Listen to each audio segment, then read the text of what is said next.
a cheat on the computer. I don't know. I guess it depends on how close they are. If you have a privacy filter though on your monitor, you can't see it.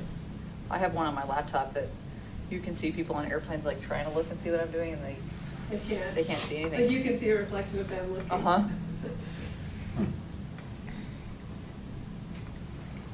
I'm never doing anything that interesting. I know, me neither, but.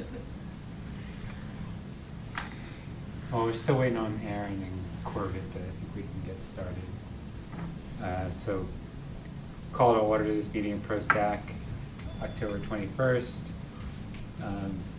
We have a member of the public here this evening, so would you have a comment that you wanted to make before we get started? No. No?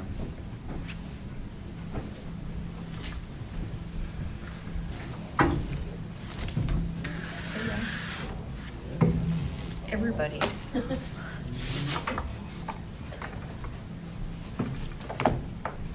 All right, so if we don't have any public comment, you can go ahead. That's cool. I'm sharpen up. I haven't been for the last two, so I don't want to miss anything. Especially with opening remarks.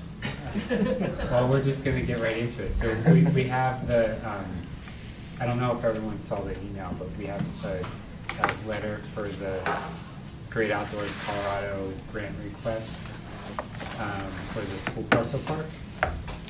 And so we have a draft. Daryl, thanks for the comments.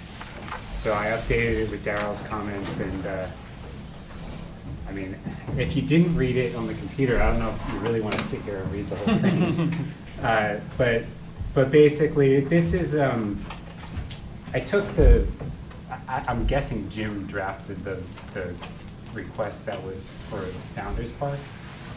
So I used that as kind of the template, and then used some of the points that were, actually a lot of the points that Allison from staff had put down in an email for benefits of this park were actually kind of pulled from that same previous GoCo request. So took that as the template and ran with it.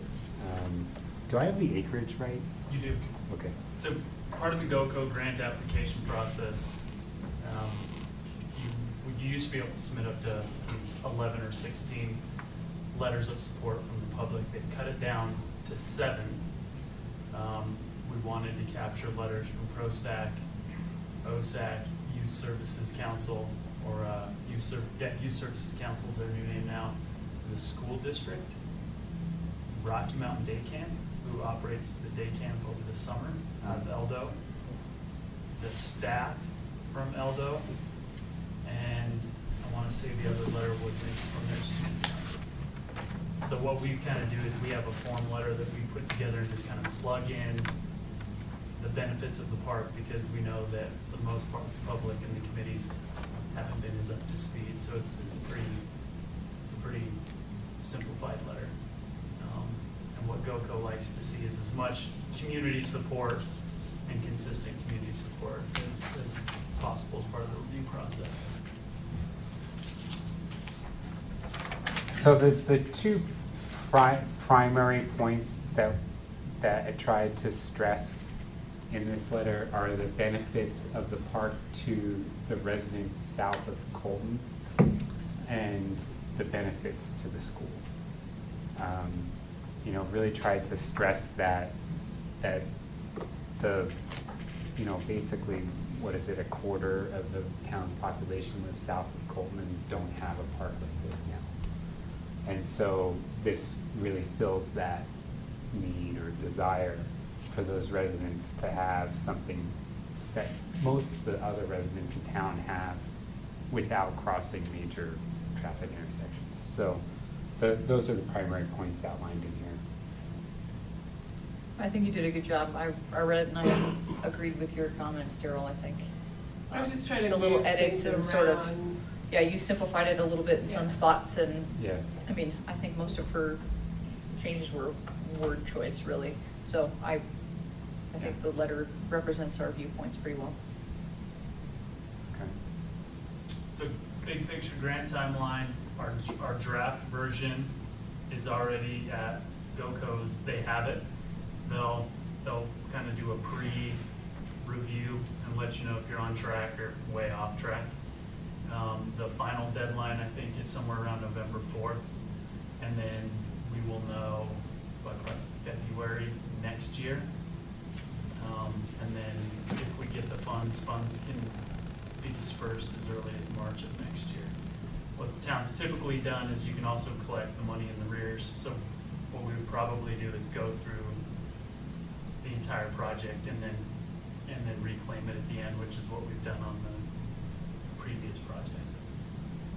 Is the request for any specific amount of money, or is it just for a request of money, and then if GoCo grants it, they, is that We their requested discretion? the highest, which is $350,000, and the angle that we took was very specific to the safe access of getting kids safely to school through the park with some educational opportunities. And that's what I shifted in that first paragraph, because the first thing was new landscaping, and I was like, boring. Yeah. Which was our Plants. spin on this one. Yeah, but I just felt like Yeah. that wasn't what our focus really is. New landscaping is important, but not the primary thing. Yeah. So that was why I thought it might help to shift the language a little bit. This project may also apply for a Safe Routes to School grant, which we're starting to explore the application process for that. Can I add just one quick question on this? Wasn't there gonna be some kind of amphitheater or something else in that park that would be utilized for outdoor education for the school? I thought we talked about that, something like that. Not in the latest Maybe design not an concept. amphitheater, but some kind of component that the schools can use it as outdoor education. Tied in the, that drainage area with all the rocks, and didn't it do something to try to Well, make there- that sort I of mean, an there's- outdoor area? There's been a couple ideas that were in previous design concepts, but nothing that was in the last design that the board saw. There was what Aaron's talking about, which was down in that low drainage area, doing some type of informal, like, rocks and kind of like have some type of seating for like an outdoor classroom. And then there was a more formalized amphitheater, kind of like lawn amphitheater. But if you remember, that was going to require a lot of grading to make that possible, and the board really didn't seem interested in that. That got mixed. So at this time, no, there's not. There's just the two shelters. And the one thing that's not on the last design concept that you sent me is what Trustee Pennington and Dozell had talked about, which was that kind of on that eastern end along the walkway. It was going to be more than just a shelter. It was like more of a like an arbor, like trellis or something, wasn't it? Yeah, like a pergola. Yeah. Yeah, and I think we can, trying to show what a pergola would look like on that general of the master plan, but that's what that'll be. It Yeah. wouldn't be like the town standard shelter. It'll be more of a open air. But do we think that could be something utilized by the school as more of like a group gathering area? I want to say that the outdoor shelters, whatever they were, even though it wasn't an amphitheater, we discussed the opportunity for the school to go there and host outdoor education, much like Superior Elementary does, and their newest gazebo that's in their field. So I think that's important to add there as a component that the school is going to be using this as an education facility as well. And then one other just correction, I wasn't clear, in the second paragraph, second sentence, it says the committees have worked closely with town and Superior Parks. Oh, that was, because originally this was going to be a joint letter from OSAC and PROSTAC, so we just need to take that S out. And has turned that. Yeah, the community. Yes.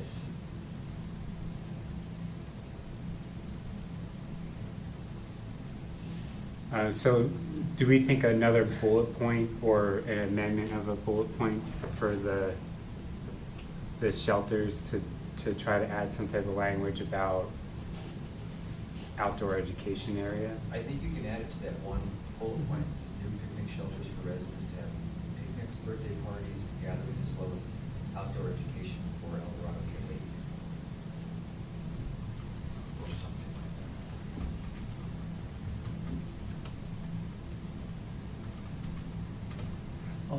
lines,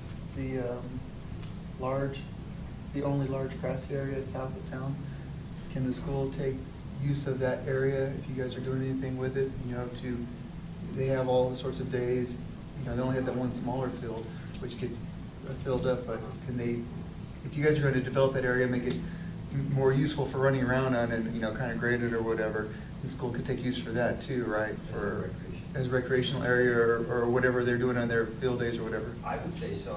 I'd say any opportunity we have to put Yeah. some language in there that says the school, the public school is going to be using that parcel a lot during school hours. Potentially, I think that's a huge benefit. Yeah, I mean, it's not gonna be, at this point, it's not gonna be programmable. So, I mean, really, it's gonna be open for the schools Yeah. taking if they wanna use it. Yeah. Because, I mean, surely during school hours, it's gonna get much lighter use because most of the, you know, the kids are at school, so it would be reasonable to think that they could, I they know could that do what they also, want. like, last year when they had their field day or whatever it is, where they had like all the students in the grade out and doing like, different exercises and everything, that area gets packed. And so if they had a little bit more space to spill over to, that would definitely benefit them in that sense. So I know that they would use it, we just want to hype that up. Yeah, I mean, I wonder if they couldn't even use it for when they do the fun run. Yeah. Put the link the other way around, have them run on the pass rather than the grass. Anyways, but if you just want to say that on that bullet somehow that it's not just for the town folk, but the school using that large grass area as well. Extra opportunities for the school.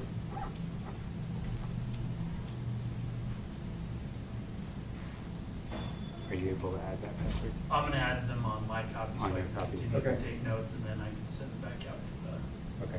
And I'm gonna nitpick your formatting, but your bullet formatting is, see how the spacing is like right next to the bullet has a space, but then under the bullet, it lines up with the bullet. the, yeah, Sure.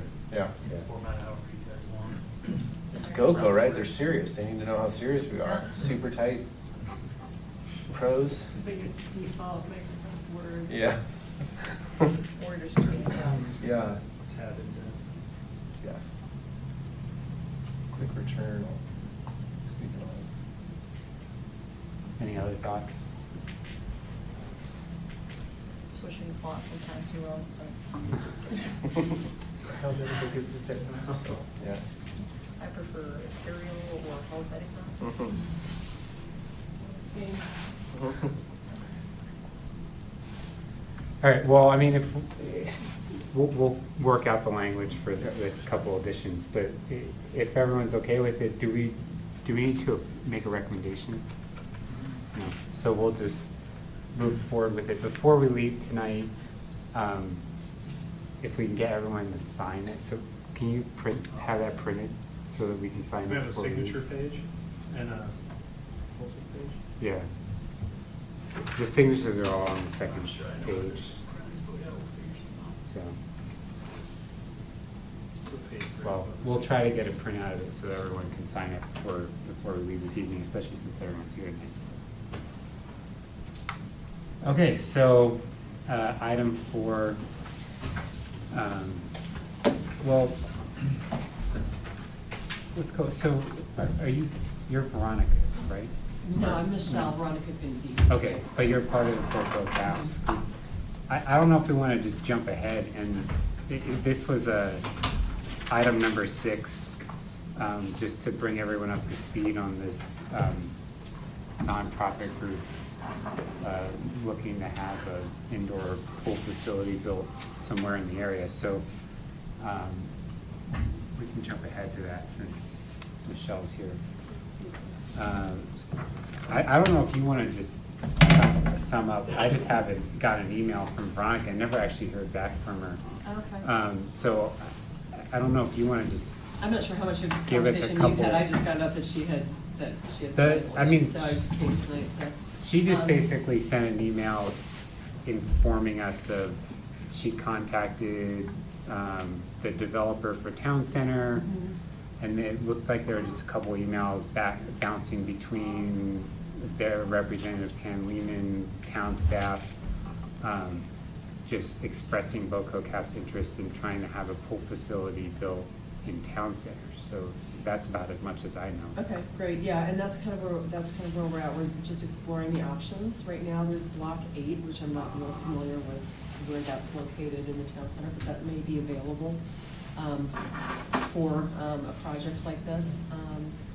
And we've contacted Impact Sports as well as Cornerstone Orthopedics. They may also be somewhat interested in this development, but we've been working with the Boulder County has done an aquatics feasibility study, and certainly what they found is that there's more than enough interest to build a 50-meter indoor swimming facility in Boulder County, and we've identified Superior. We're very interested in that area. It would support swimming in Boulder County from Summer Swim League and high school sports, as well as all the meets that we're currently taking to BMAC, which is important. It's the next closest 50-meter pool indoor facility. And Boulder County brings enough business to BMAC that they've actually had to turn us down. And so we're getting numbers from them as to how much business we actually take out of Boulder County at this point, and county requests that they have to deny us.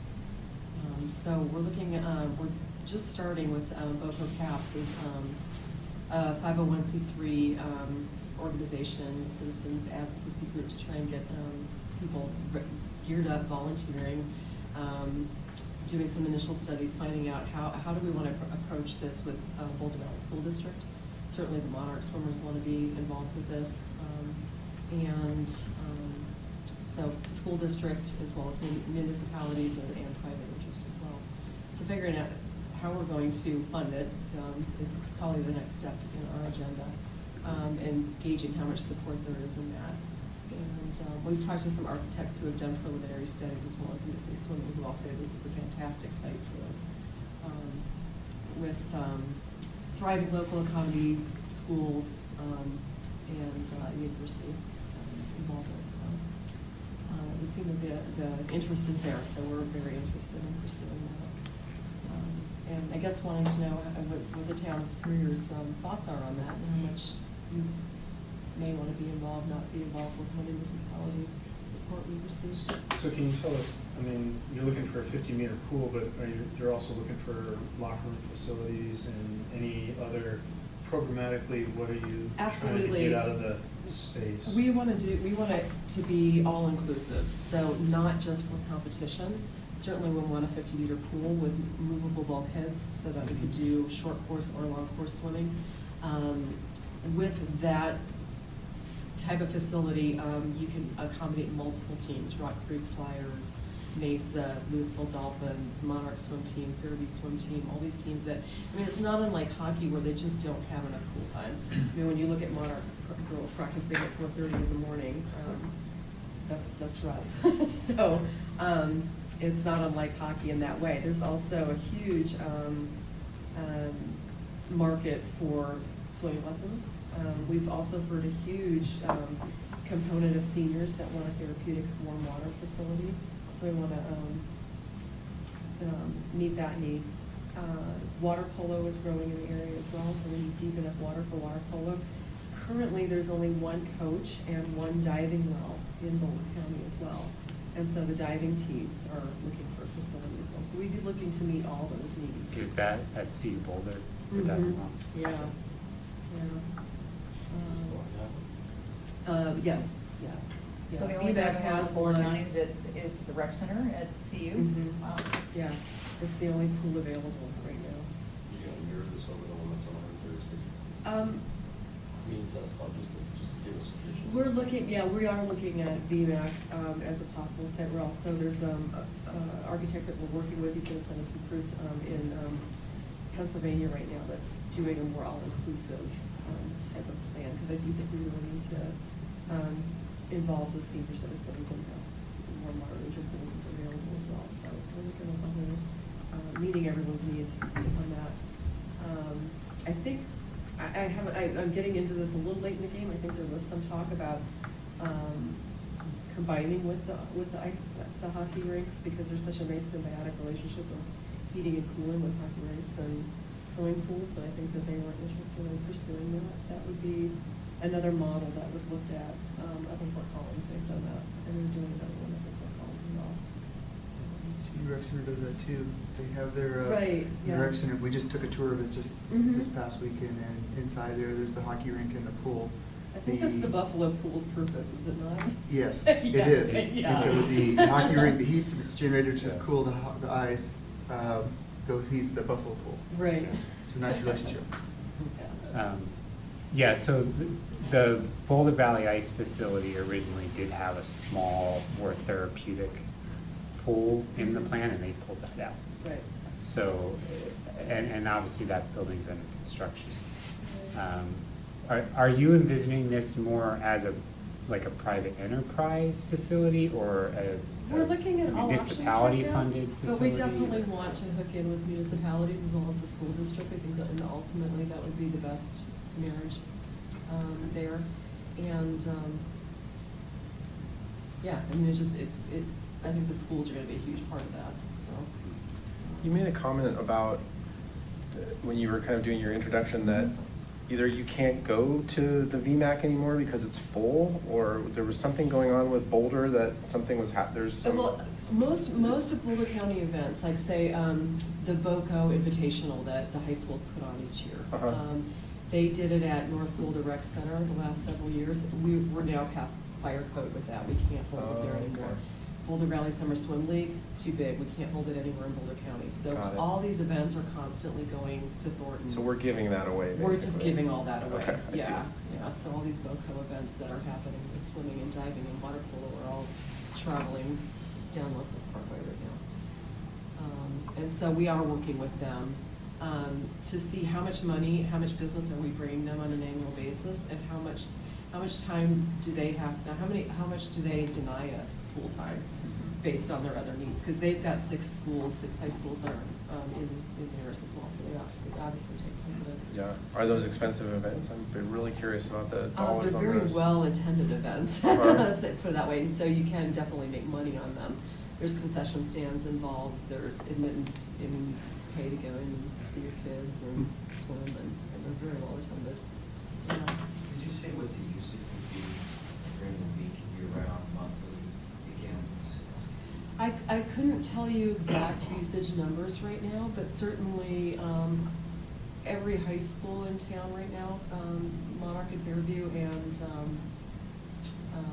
what's the other useful school? Centaurus. Centaurus is, they don't have enough pool time. Right now, Fairview girls swimming is the largest no-drop sport in Boulder County, and they're having a really hard time maintaining that because South Boulder Rec just cannot hold it. And is that year-round they do that, or is it just? Well, it is if you consider girls and boys, and yes and no. Summer Swim League has rules in place that during the off-season from October to May, you can only swim 2 programmed workouts a week. We anticipate that that's going to change, where they can actually swim more workouts. Right now, Lakeshore Athletic Club is taking most of the Rock Creek Flyers in twice a week and keeping them going Yeah, there was during a the off-season. movement when we first started researching the needs in town, Mhm. especially over there, there was a movement for more pool space, competitive pool space. Yeah. But I think it really didn't gain any traction because the assumption was that it was only going to be used certain times of the year, and it's extremely expensive to operate things like that year-round. Right. If there's demand year-round, Yeah. I would see the board absolutely maintain something like that. Yeah, I think we can definitely come up with year-round usage of that, and when you consider all the triathletes that travel here to train, there, at any given day, my background personally is that I worked at Flatirons Athletic Club for 28 years, and I'm currently working at Lakeshore teaching swimming. I've been on the board for Rock Creek Flyers for 10 years, and my kids have swum with Rock Creek Flyers and worked for the town of Superior as well as this past year.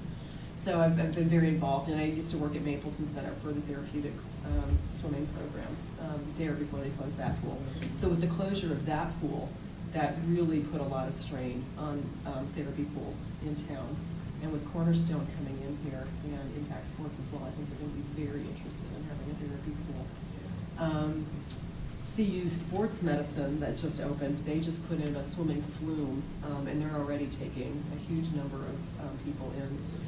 It's a way that they can take swimmers and look at their stroke, and they have 6 cameras in It's the like an pool. endless pool where you Yeah, swim and you in swim place. your stroke. Nice. Yeah, it's very cool. It's just and- got a current. Right. Yeah, it's just got a current, yeah. So, something like that could be integrated as well. Yeah. Would this be something that would be available to the public to use when the competitions are happening? Absolutely. Like Yeah, the- absolutely. What's the Bob Burger Center, it was a really fun place to go. Mhm. So something like that too? Oh, yeah, absolutely, there'd be free lap swimming, and with a 50-meter pool with movable bulkheads, you could essentially make 3 25-meter pools with lap lanes. So if you're swimming the widths of it, you can accommodate an entire section of leisure swimmers who just want to come in and swim laps for masters. At the same time, you're accommodating perhaps a summer swim league doing their practice and a high school doing their practice. Yeah. Um, And did you during- envision this being just one level pool, that's it, or did you possibly think about having other things above the pool, like eating rooms and workout rooms or anything like that? That would be a little further down the line than where we're at in terms of architecture right now, but certainly most of the ones that I've been in have had meeting rooms. For instance, in the off-season for Patrick's lifeguard staff and swim instructor staff for the outdoor pools at Superior, they could be training all year round if they had a media room that they could be watching videos and getting trained with CPR and doing all that training. It would increase the level of swim instruction, I think, for the town of Superior. It would certainly be a symbiotic relationship there. So boosting aquatics in the whole environment.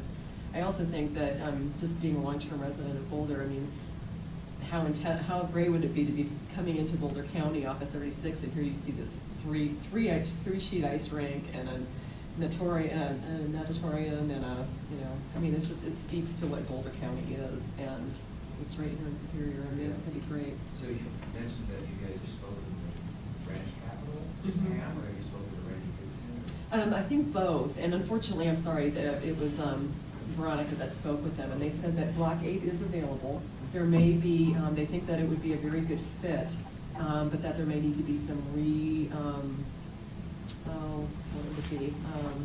kind of renegotiating of that all the recreation land that's been, or square footage that's been assigned for recreation was taken up by all the ice rinks, so they may have to do some reconfiguring for that purpose. In a timeline? But they didn't think it was huge. I don't know yet. Sorry, I don't have an answer for that. Yeah. So just out of curiosity, how much does VMAX charge outsiders to come and conduct swim meets or practices or whatever at their facilities? That's a great question, and I don't have the answer for that. I will definitely get that for you, because I'm curious myself. What depth were you looking at for the pool? You said it would be potential diving as well? Yeah, diving well, as well as water polo, the depth as well. So do you have an idea what depth that might be? Yeah, I think it's, I think for legal purposes, it's like, for legal sports purposes, I think it's a 25-meter depth for a high dive. Have you guys talked to any of the dive shops around and see if they could use a deeper facility than what's available right now? Oh, gosh, I would imagine they could, yeah. Because, Yeah. a lot of people have to do the As check well as, out. kayakers are looking Yeah. for water and, for indoor lessons and all that. Yeah, I'm sure we've only scratched the surface with what we've come up with, yeah. But those are the people who Cool. are showing interest, yeah. I said, let's build a pool. I would love to just build a pool, that's awesome. That might deal with, fix our outdoor lap swimming problem in the middle of the day from Rock Creek players too. Yeah. Well, yeah. Yeah. What are we Yeah, waiting and I for? don't know what that would look like in terms of Rock Creek, because 15 million? obviously they're very, Summer Swim League, they're very, they love the North Higher. Pool, but certainly talking it about would, something it would competitive. provide more options, Gives us right? another option. Yes, About exactly, for to have, not take up the pool for the entire Saturday, every Saturday. So the overall intent is a 50-meter pool that you can break down with bulkheads. So Mhm. you really end up with one large pool. The image, that Patrick's brought up there shows the additional diving area. Right. And then, of course, there's the support components to it. But is there also, you talked about the sports medicine type training pools. Mhm. Those would be cider, smaller pools. Yeah. And then is there any discussion about more of a leisure type pool as well off of this, you know? Or is it just We sports haven't looked focused at on that. lap swim? Yeah, no, we haven't looked at that yet. But like I said, I don't think there's anything that's off the table right now. And I think talking to different architects in USA Swimming to see what other areas have done. You know, I'm originally from Minnesota where every high school has a pool attached to it. So, I mean, it's just weird to me here that the swimming is not attached to the school district. And that private health clubs and rec centers are much more the norm than it is. I swam in high school in both New York and California. Yeah. None of the schools had pools. Had pools either, We used yeah. YMCA and private facilities Yeah. for both. We didn't have home pools. Yeah. And I'm from California too, and we had a pool, so it just depends. It on- just depends, yeah, we were at Mountain Actually, View. most of the schools I swam against did have pools, but I just happened To be schools one, that yeah, didn't. yeah, So I it mean- really does go by district, pool, school by school. Yeah, absolutely.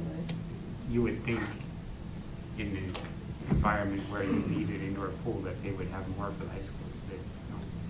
Yeah, they just don't, I guess we're just too. Well, and I don't know if you guys have swam a lot at the Louisville Rec Center, but it's really impacted for lap swim. Oh my gosh. I mean, It's rough. every moment of the day. Is it full, you said? Yeah. Yeah. Like, when I swim at lunch, I'm usually splitting lanes at the minimum and sometimes, swimming circles because there are 3 to 4 to 5 people in my lane. Oh, always, and Flatirons Athletic Club, I mean, there's not, they're probably swimming 8 masters classes a day there, and they're all Yeah. packed, and my daughter swims at Rally Sport, and she's just bruised from how It's really crowded good the practice lanes for are. open water swimming through the waves. Yeah. When I first went at the Louisville Rec, I had 3 head-on collisions. Yeah.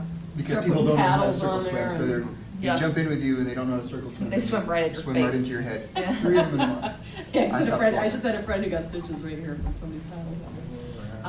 So, I mean, I just think, yeah, we're landlocked, but there's definitely a swimming community here that would support this. There is. Wasn't there an interest on behalf of Louisville to do something jointly with Superior? Louisville's actually working with, Sincom Deathless and Greenplay, Chris Trapinski and Greenplay on their recreation and aquatics feasibility study right now. Yeah, they're very interested in putting in an enclosed pool. Is there potential that we could partner with them on a facility like this? That I we think could jointly that they're use? joint. That's what's come up. Mhm. There Some has been interest, some and they've asked discussion. if there's any interest on our behalf. I have a question. If we partner up with Louisville on this swimming pool, just say if we do, and they go for it, are we gonna get the tax mills for it? Is the town gonna get the tax money from it, the revenue, or how's that gonna be split? Well, Be I fair. don't know what kind of tax revenue we generated. I think the only revenue that, because it wouldn't be retail sales tax. And I had that question too, I can't say that I'm, Yeah, I think the only Interested revenue we in- generate is just from Fees. the fees being Fees. tapped in and building the facility. Other than that, once it's built, I think it would just, all the revenue would stay in the facility. I mean, unless it's a privately funded thing that isn't Even support, if there isn't is, supported there'd by have to be some kind of municipalities. sales tax. Absolutely, it would have to be a Well, sales that's tax. the Right. issue you have with town center, right, is because they're already not really meeting their sales tax square footage, right? And so, We'll surpass that. if you took away any of that and gave it to a pool facility that's not gonna generate a sales tax, you have an issue there, right? Yeah, but And I think maybe that's where the zoning thing came in from. And I don't think that's the total square footage of something like this, how many feet, square feet, building wise? Lot 8 or however. You know, got I'd it. have to find that out for you. I don't know I don't know what VMAC is, I don't know what Mountain View is, I don't know what, the one in, Fort Collins is, it just depends on how much you put in there. And VMAC is a pretty. How many yeah. lanes is their pool? VMAX? Yeah, the They've fif- got 3 pools, let me think, and they've got, okay, so their diving well, you can put into 1, 2, 3, 4, and then they've got 10 lanes when the bulkhead's in for a 25-meter pool, and then they've got the cool down pool, so that's got Sure. another 6 lanes, I think. So So total, I pretty think they've substantial. probably got close to 20 lanes, if they're all laned out, if they're Sure. not diving or if they're not playing water polo. And it's not in a 50-meter configuration instead of the 25. Right, Sure. exactly. It'd be interesting to see if they would share any of their They seem really fiscal willing to. and- information. And the other thing that they see, that we have access to, well, USA Swimming does all sorts of, studies on this. I mean, there's no reason to reinvent the wheel. Sure. You can go to USA Swimming and get all sorts of Mhm. information. Yeah, I think there's also a market for, I know people, the pool in Leadville, Mhm. there's all kinds of like Olympic athletes that go up there and just swim in that pool, and all there, it's 10,000 feet, but there's people that wanna come to altitude and train. Right, And if you had a nice facility, it's just one more reason why, you know, the hotel and et cetera, so. Oh, yeah, and Wow. most, when you're hosting big meets like that, whether it's high school level or beyond, they stay overnight. I mean, even Mhm. when we go to Mountain View, most of those swimmers will stay overnight if they're swimming a Friday, Saturday, Sunday meet. Yeah. Because they don't get done with their 500s until 9, 10 o'clock at night, and then they turn around and swim, and they're warming up at 7:30 the next morning, so they're staying at hotels up there. Yeah. Even from Boulder, Mm-hmm. you know, so, yeah, it'd definitely be a pull for the hotels. Something like you said, 150,000 square feet. 150,000 square feet. I mean, because Yeah. the pool length for a Oh my 25-meter word, pool is that's a lot. 75 feet long, take that meter. Thank you. So, Good math. and then Yeah. width, you know, you're talking 150, 200 at least. So, quick research. No, Yeah, good math, no, that's I like good. it. Big. That's good. A lot of squares. This is Yeah. a live meeting, we should be researching. Yeah. Yeah. And 2 to 3 stories, I mean, when you start putting spectator seats in and building that kind of stuff. No, I think it makes sense. Well, we'll keep, I think this is just to let you know that we're out there and we're very interested in pursuing it and, starting to really look around and see what the resources are. I mean, the other benefits to the town, at least in my opinion, are that people have to eat and they have to stay and they can shop while they're right here. And if we're having big, you know, large cross-functional meets, it makes sense It drives. to bring people to town. Yeah. Swim meets are long, it sounds like you two would know that. Yeah. And there's- As long as we have a couple stores left, that'd be awesome. Seriously. Yeah, I mean, I don't think there's no question that there is gonna be usage for it. Yeah. It's the question of whether it can generate the money to sustain itself. Yeah. Because the one issue that Superior, being one of the smaller communities in all of Boulder County, building a facility that's really serving a lot of outside interest, Right. is, you know, we've had a challenge building a recreation facility for the town, let alone building some type of pool facility that would serve the county and beyond. Right. So I think that's the biggest hurdle there is getting hard numbers Mhm. on what it would cost to build and run, Sure. what kind of revenue it can generate, and then also, would it be some type of partnership, or would it be solely on the town of Superior? And what would an appropriate fee structure be? Because I think. Well, exactly, that's why I the said, critical- what could it generate, what revenue could it generate? I mean, that's what the town would need to even consider it, I would think. I mean, right, Chris, I mean, you would need a lot of information Oh, to yeah. even be discussing it. But I think that, you know, the ice was broken a while back, so if you guys have spoken to the developer, which used to be, Mhm. and they're interested, that's a huge plus, because there is interest in the town. But having it be more flexible than just a competitive pool, Mhm. such as indoor rec space on Right. top, would go a lot further. Okay. The town, the board, And that's certainly the feedback that we got from the Boulder County Aquatics feasibility study as well. Most of it was all water related, so they weren't looking at putting an indoor weight room in there. But that's not outside the possibility, I don't think. Yeah. Just so you know, if it wasn't brought up already, we did extensive outreach to the community and a survey. There's Mhm. all kinds of data on what kind of indoor meetings our town would like to see residents in the town. Oh, okay. That would be really helpful in Yeah, the it's, I mean, process of there's looking. more information than we know to do, but it Mhm. includes people requesting some type of pool, some more competitive pools, but also reading space, meeting space, places to do cooking classes, all that kind of stuff. Right. So the study was really all about what kind of indoor needs does this town need? Mhm. If it can be coupled with that, and reduces our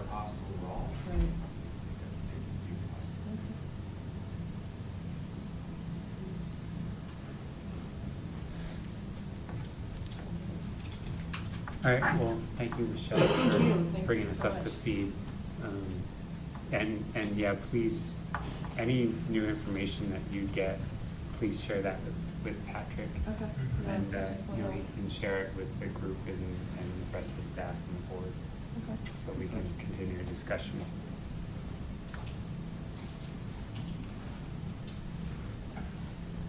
Okay, so, I want to say that survey is also, we might have it posted online. Okay. If not, I can get it over to you guys. Okay, super. all right, so I think we can bounce back to item number 4, discussion of the 2016 work plan. I'd also come up with a draft of this to get us started. This is not something we're gonna finalize this evening, so we really just need to kind of take a look at what I came up with, see if there's anything people wanna add, delete, move around. It really, you know, it's, a lot of it's continuation items, but some of it is items that we have already discussed about wanting to look at next year. Those would include, in the second quarter, conduct a review of recreation facility usage and fees, including the north and south pools.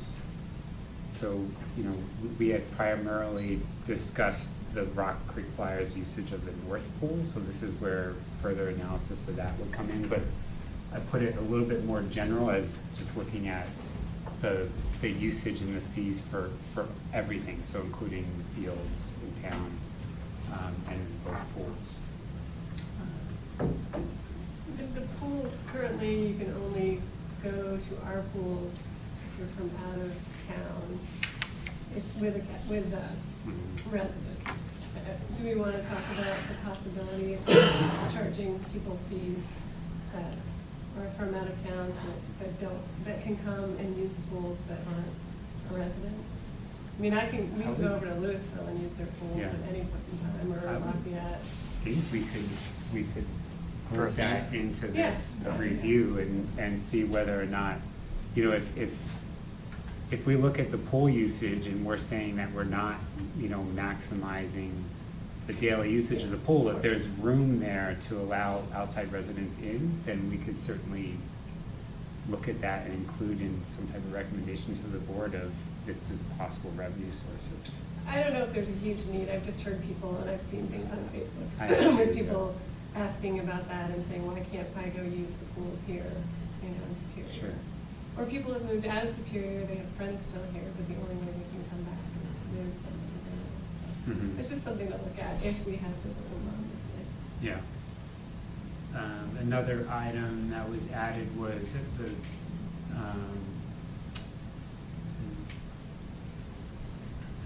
Do we need to capture that as do we need to like capture that on here, or we'll just work on that when we get to it, I you think know, that later? could fall It's just under an that. idea. It just Yeah. falls in it? I Yeah. think it could fall under that item number 5 in Yeah. the second quarter. I mean, it seems just silly that we wouldn't, if you wanna come to the pool, we wouldn't take your $5 and let you swim. Yeah. Yeah. I don't know. Yeah, I mean, we can certainly review some of the history as to why that might be, if it's just kind of an arbitrary rule or if there's a reason for it. And then, all right, so the third quarter, number 2, review current and future parking needs at all town parks. This kind of stems from Daryl's concerns about the additional parking added around Founder's Park with the Coal Creek Drive improvements. I mean, obviously, we were kind of too late to really address that as a committee specifically, but there's certainly parking concerns regarding all the parks in town. You know, especially when there's events that take place at Purple Park and Community Park. So I was thinking that we could just add an item to review the parking at all town parks and see if there's any recommendations we might have to the board to how to address some of those. This would also include, you know, the school parcel park. I mean, there's the parking loop, but do we still have concerns regarding parking on possibly on Indiana or Torrey Peak for the new park. Is the parking loop sufficient or not? So wouldn't you want to move that up higher so that it's near Well, the construction design purview? That's, yeah, I was trying to spread things out because everything kind of gets front-loaded, but yes, there are a couple things, including this. Do we want to move it up? If we think we can move it up, is there anything in the first and second quarter that we think we could move down to help accommodate? So I was trying to go through and kind of rationalize why you had things where you had them, right? You know, and maybe I'm reading too much into this, but there was one about the weed and pest management program updates. Is that in the second quarter on purpose because that's prior to when you're going to really start needing it? Is that why you try to, you know, lay these things out of how they're going to be used over the course of the year? And if that's the case, then for the third quarter, what you're talking about, the parking needs of the town parks, is this something that we would want to have an impact for the 2016 year? I remember you were talking about, I don't know if it was a Chili Fest or if it was I think it was a pancake breakfast where all the folks were parking down. Is something we want to have an impact on that, or we want to not worry about that until 2017? Because putting it in the third quarter, you're not going to really get what you want out of it for that year, but you would for the next year. So I'm trying to figure out how they were put out. So a lot of the things in the first and second quarter are things that need to be, and I just realized that numbering on the first quarter never got rearranged. So a lot of things in the first and second quarter they're kind of tied to dates. So the weed and pest management, we need to complete that by the end of the second quarter, correct? Mm-hmm. That's and why that, it's in you know, there. that is an item that it really is up to the group if you want it. If that's an item we want, that's valuable for you guys to review, we can always review it. And so there are some things that, you know, if it's time to cycle some of these projects off, I mean, that's up to you guys to do that. I think that weed and pest management, you know, 3 or 4 years ago when we first rolled it out was really contentious and really political and really heated. And it could just be an update item, you know, or we could, as staff could commit to letting you guys know if we're changing something from, you know, but most of that stuff, as Peter said, is either board driven through kind of those meetings, like the 5-year trails plan and some of that. If it's driven with the budget number, we need to have it completed, you know, in the second quarter. So some of the, you know, the 5-year trails plan, some of the bigger trail projects would need to be first quarter, second quarter, so we can approve the budget in third quarter, or at least present it in third quarter. Is there any other bond or grant or any other ties to some of these things? Is there grant money that would push through one of them or need more input? I mean, we can apply for GOCO grants annually. We haven't, you know, there's connectivity grants out there. I'd have to probably dig a little bit deeper for some specifics. What's the last word on some of those shade grants that you had been looking at? Once we have a product and we know what we're wanting to do, there's shade, like sun safe grants out there. So that'll come up later tonight, but if we have a product and a placement and a plan for something, there's grants to subsidize that. So, I'm new to this committee still, right? I don't know what all of these things are, but is there any things on here that you guys typically, and I hate to use this term, but rubber stamp, you know, say, yeah, we like it. You know, it doesn't change, right? So like, for your example, you said the weed and pest management program updates. Is this something that everybody just kind of reads the document and says, yeah, it hasn't changed, or yeah, if it's within line, and everybody gives them the thumbs up? Is that something that really takes a focused effort, or something that you could do out of committee and people just read it and come back if they have an issue? I don't know what the process is, but you know, that would probably be the one item. Yeah, you zeroed in on the one that it really doesn't have a lot to go with it. Okay. It really is pretty much a review, quick discussion. And it seems like that one has kind of stuck around because there have been people who are interested on the committee or it was remaining a really hot topic in town. Okay. Oh, is it? Yeah. So, Okay, that's why. but that would be the one That's that's why you kind can't of do a. anything. That's just this unique Well, thing. Like that. A row? Gotcha. Yeah, let me serve. No, let you add lines, but it won't let you. It Yeah, won't we'll let you let it- move your data. Copy and paste it. Oh, But open as read only. Yeah, that's why. I think you gotta expand your ribbon and then enable editing. How do I do that? Fine, whoever else has to open.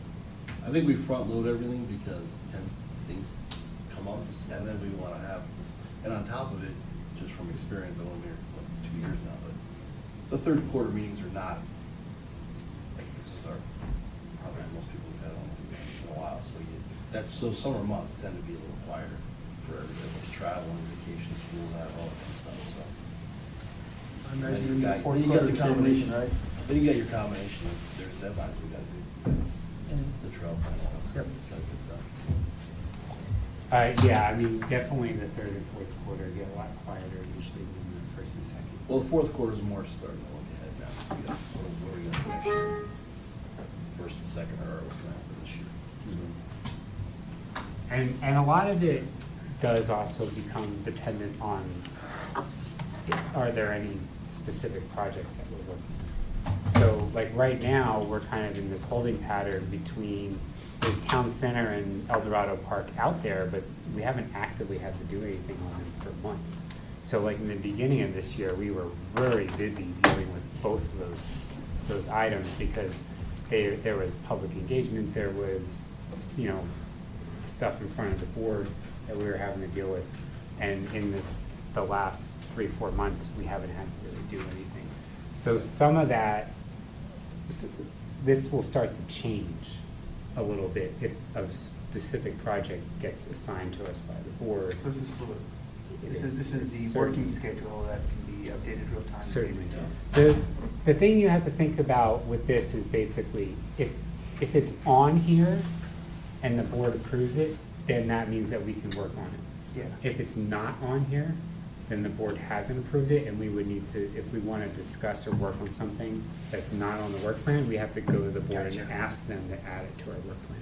So, if I could say it another way, we could put as much on there as we want, even more than we think we could tackle on there, and so that gives us flexibility or fluidity throughout the year of what to work on, but you're by no means obligated to do everything. Not obligated, do we have an Yeah, no, I obligation mean, to finish previous- it? I mean, it's not like it's a appropriations or Previous authorizations committees. where, you know, PROSTAC, I mean, if you remember can go back off. a couple of years ago, I mean, we had some 2-page, 10-point font work plans. So there were some good sized work plans. And it seems to me, is there amenities up there, like park amenities? I mean, it seemed like at our last meeting, you know, we talked about the shade structure, and it's like, you know, I know we've talked about some of the amenities throughout, and I think even bringing that more to a forefront of what are the amenities we should add to the parks, and what are the key things that really need upgrading, you know, and that should be, I know we have the 5-year trail plan, I thought we had the amenities listed there somewhere. That, you know, that first quarter, number 1, or number 5, Oh, there it is. which would be number 1. 5. Yeah, I that, skipped right over that one. It's number 5, didn't so, you see it? yeah, obviously, that's always one of our biggest things we kind of tackle right in the beginning of the year is getting the many priorities list done, working on any type of assignments for, you know, special, you know, project teams, and then getting into things like the 5-year trails plan.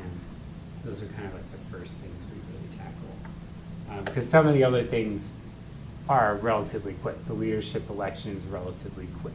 The, you know, schedule a joint meeting with the board, I mean, that's just a matter of getting it on the schedule. And then we would usually have that, what do we usually do that as, before a board meeting, is that? It's a work session. I think we normally try to tackle them in January or February. That way you guys can have a dialogue with the board. Yeah, so it's Get an some extra direction. date added to our schedule.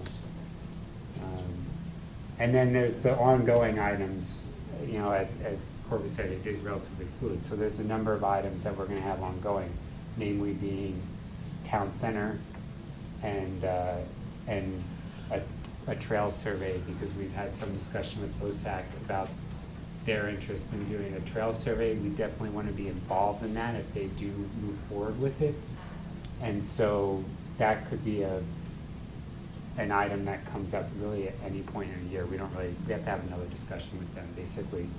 But we are, if for those who weren't here or those who don't remember, the 5-year trails plan and the Boulder County open space recommendations, we're gonna try to work with OSAC on a joint recommendation for those 2 items. So that's gonna be something that's a little bit different than those that have been here in the past are used to. We'll do a pass as a group, and then we'll have to have some type of meeting with OSAC, whether it's just the leadership of OSAC and OSAC or a full joint meeting.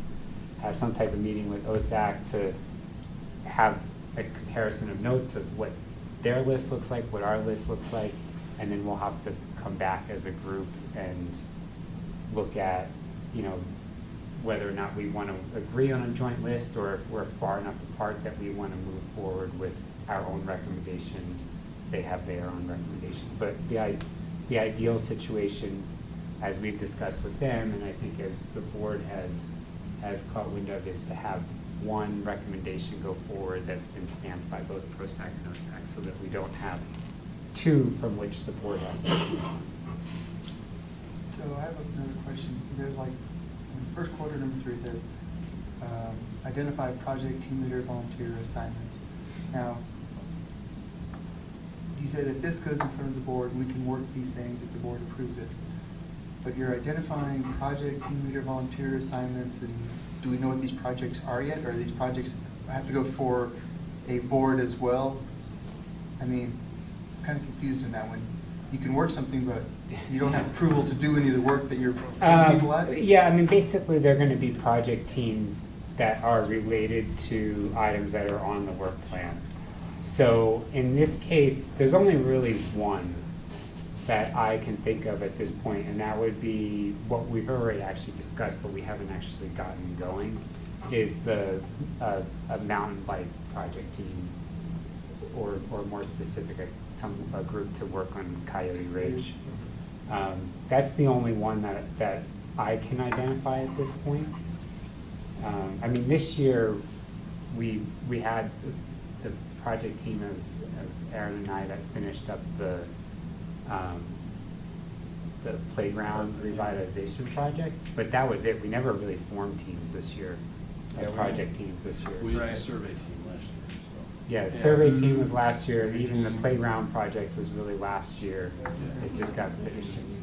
Did the programmatic Yeah, that was assessment.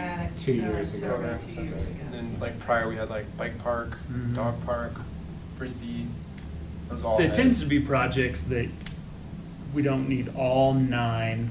Yeah, but it's something that's on the list already, typically, is what I'm hearing. Typically. Yes, you know, again, I think there have probably been times where this board has opted to put it on there and memorialize it as, hey, this is an actual thing we need to formalize, and then there are probably, if we look back, there are probably some times where it hasn't been on there. I can't really, it had to have started probably about the Autry Park, wouldn't you think? Yeah. Is when the work teams came about, if I remember. But exactly, I mean, that would be exactly, this would be the time now. If Yeah. anyone can think of anything that we're missing from the work plan, any specific projects that you think we should be addressing next year, now's the time to bring it So up. can I ask, when do you need to submit this, or when do we need to submit this to the board to review? Is there a time for us to, can you send this out, and is there a time for us to literally, take a look at it and kind of digest it and see if there's anything that we may be missing? Because in a little bit of amount of time tonight, it's hard to think that quickly to say, well, I wish I would have thought of that, but having a week or so to really try to digest it might help out, at least for me. Anyways. Yeah, exactly. Like I said, we're not going to finalize this tonight, so I can send it out to the group. We'll probably finalize it next month. I mean, we probably even have till December, right? We just need to do it by the end I of want the to year. say the work plans and the leadership elections are due by the second meeting of next year. Yeah. Okay. So we So have, drop dead would be February. And the board this past year had some edits. So there was a little bit of back and forth that'll come out of that joint meeting between the between the board and the committees. If I remember last year, we got some good feedback and some items to add to it. Where does the pavilion fall? Do we need that on there, or is that just already? Curtis Park Pavilion? Yeah. Well, that's approved now for the budget for next year, so is that an item that we should add? Sure. Yeah. Okay. I think maybe like, looking at the design or. And is it possible to name the park officially at the time? I mean, I'm seeing in fourth quarter, we want to do naming of the school parcel park, and Purple Park has never been officially named. I know we all call it that, but there's no signage up there, and I remember Morgan saying that it's not. A lot of the parks in town actually don't have official names, right? Right. Fire Station Park is not actually Fire Yeah, Station it makes it Park, hard right? to find where it is. Well, maybe it's initiate a naming process for all unnamed park parcels. If people want to. I also might suggest that we move the Coyote Ridge review and recommendation to closer to the first quarter, because we might actually be able to make some improvements to the trail and people can use it all summer instead of waiting until third quarter. Well, where does that stand in the budget, Patrick? I mean, we had made recommendations for trails to be spent out of open space fund, but There's open space dollars to work on trails, kind of generically. So a recommendation from this group on what specifically you want to address would have to come out of this process. Because right now, there's nothing that specifies we're going to work on Coyote we did Ridge. that in our budget recommendation for next year. We made the recommendation. Right. Yeah, so right now. You're saying reinforce that somehow in this? Yep, so, and I don't have the budget book or the draft right in front of me, but I think we have $250,000 in open space funds next year for some trails that we kind of generally identified in that 5-year trails plan. But then the year after that, I want to say that there's like $450,000, almost $500,000. Yeah, I went and ran Coyote Ridge last weekend on purpose, just to Yeah. check it out. And a lot of the trails that exist are either social or the existing trails are pretty overgrown. So I think we have an opportunity to partner with someone like Boulder Mountain Bike Alliance or something like that to really get the most bang for our buck. And create some signage and maybe some publicity around those trails to get people to use them more so that they don't get overgrown. Yeah, 'Cause there's a lot of really awesome stuff up there that's just like destroying your legs and arms as you run through it or ride through it. And we've always talked too about, delineating between what is actually town and when you go on to private property. And I mean, it's never been, at least in the 5 years I've been here, it's nothing that's been addressed. So getting it on a work plan, I think, is the first big step to actually addressing it. And a lot of our existing signage up there is broken or missing. I noticed there are some posts that used to have signs that there are no signs on anymore. So I think we have the opportunity to really make it useful and exciting and engaging for the town if we get it on the work plan a little bit earlier. Just my 2 cents. Well, I think the reason it's in the third quarter is so that we can emphasize it for following budget. Well, yeah, you're right. I mean, That's the way I read, when I see some of the third That's quarter, it tells me Yeah. this is For something next almost year. like for the 2017. because Sure. I wasn't If sure. you want to pull it up, that's fine. Yeah. I wasn't sure where, because I know we had made the recommendation in the budget for this coming year, but I wasn't sure where that stood. So if it has been kicked out of the budget for 2016, I was figuring we would be talking about it for 2017, That makes sense. which also correlates with quarter 3, item number 4, the public outreach, and that I was thinking is probably gonna focus on trails and potentially specifically on Coyote Ridge of getting some type of public engagement, because as we talked about, it's not just a matter of the official trail, it's a matter of the whole usage of that area and the social trails that exist. And there's definitely we need feedback as well as some education of the public on what really is town and what is not. What we can maintain and what we can't. And we have the issues of off-leash dogs in the area. I mean, there's a whole number of issues that fall under the umbrella of Coyote Ridge. And so it's a little bit more than just this improving that trail. So there's definitely, I think we're gonna have to do public engagement on it. I think we're gonna have to do a pretty full review of it before anything actually gets done. Right, there's also the sharing of, like, it's split, right, because a lot of it's level 3. Right. And they erected their fence a couple of years ago that we were able to get that. Yeah, I ran Some- into it head first on a Some, bike. yeah, exactly. It was like Last year. fall, Last I year. think. It was Yeah, it last wasn't year. that long ago. Yeah. But anyway, so it seems like there's a lot of, it's a pretty dynamic project, actually. It's not just like, oh, let's go Yeah. build some trails. It's gonna take some work to. In price engineering and Sure. there are firms out, I mean, we've In a way that, yeah. We've looked at firms who do that kind of work. I mean, there are groups that do specific mountain bike courses and engineering, and, you know, our engineers have looked at it and have said this is absolutely a disaster. You wouldn't do this. Yeah. You know, water bars, some of the, there's a lot to consider. Yeah. But Absolutely. a good project to take on. The sooner I we like get it that on our too. work plan, the longer we have to work on it. Mhm. Yeah, especially like with partnerships and trying to like bring people together. Yeah. It seems like if we did it earlier. We've reached out to Erie Single Track. We've made some preliminary contacts to Boulder Mountain Bike Alliance. So it's out there. It's just now getting it on a work plan, I think, is next Yeah, step. my main concern is that based upon the current growth of all the brush up there, that we're sort of gonna be starting from scratch if we wait too long. Luckily, during the winter, all that stuff dies down and the trails. Well, I mean, it's dead now, but it's still But like it- but it way is- over. It really gets Yeah. down by the time spring comes, that's gonna be so flattened and the trails, you're gonna be able to see them again. Yeah. So. There's just a lot of erosion and stuff up there right Yeah, now. it's, I think the biggest, to me, I think the biggest hill to overcome on this, for lack of a better word, is the culture of what the trail's being used for today. 90%, I say that's my backyard, so 90% of the folks out there are dog off leash. And, you know, either convincing them that that's not the right thing, or if we do a survey and decide that, you know, I guess my biggest concern is the folks who are using it are the ones to be the biggest ones who complain against if you change how it's being used.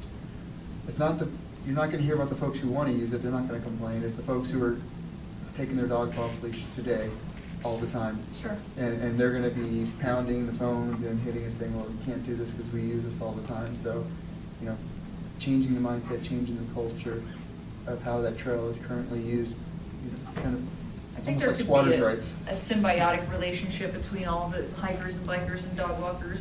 Yeah. And Yeah, I think I haven't seen the any challenge horses out there, so. is what it was intended for versus what it's actually used for. sure, and maybe we relook at that as a part of this project.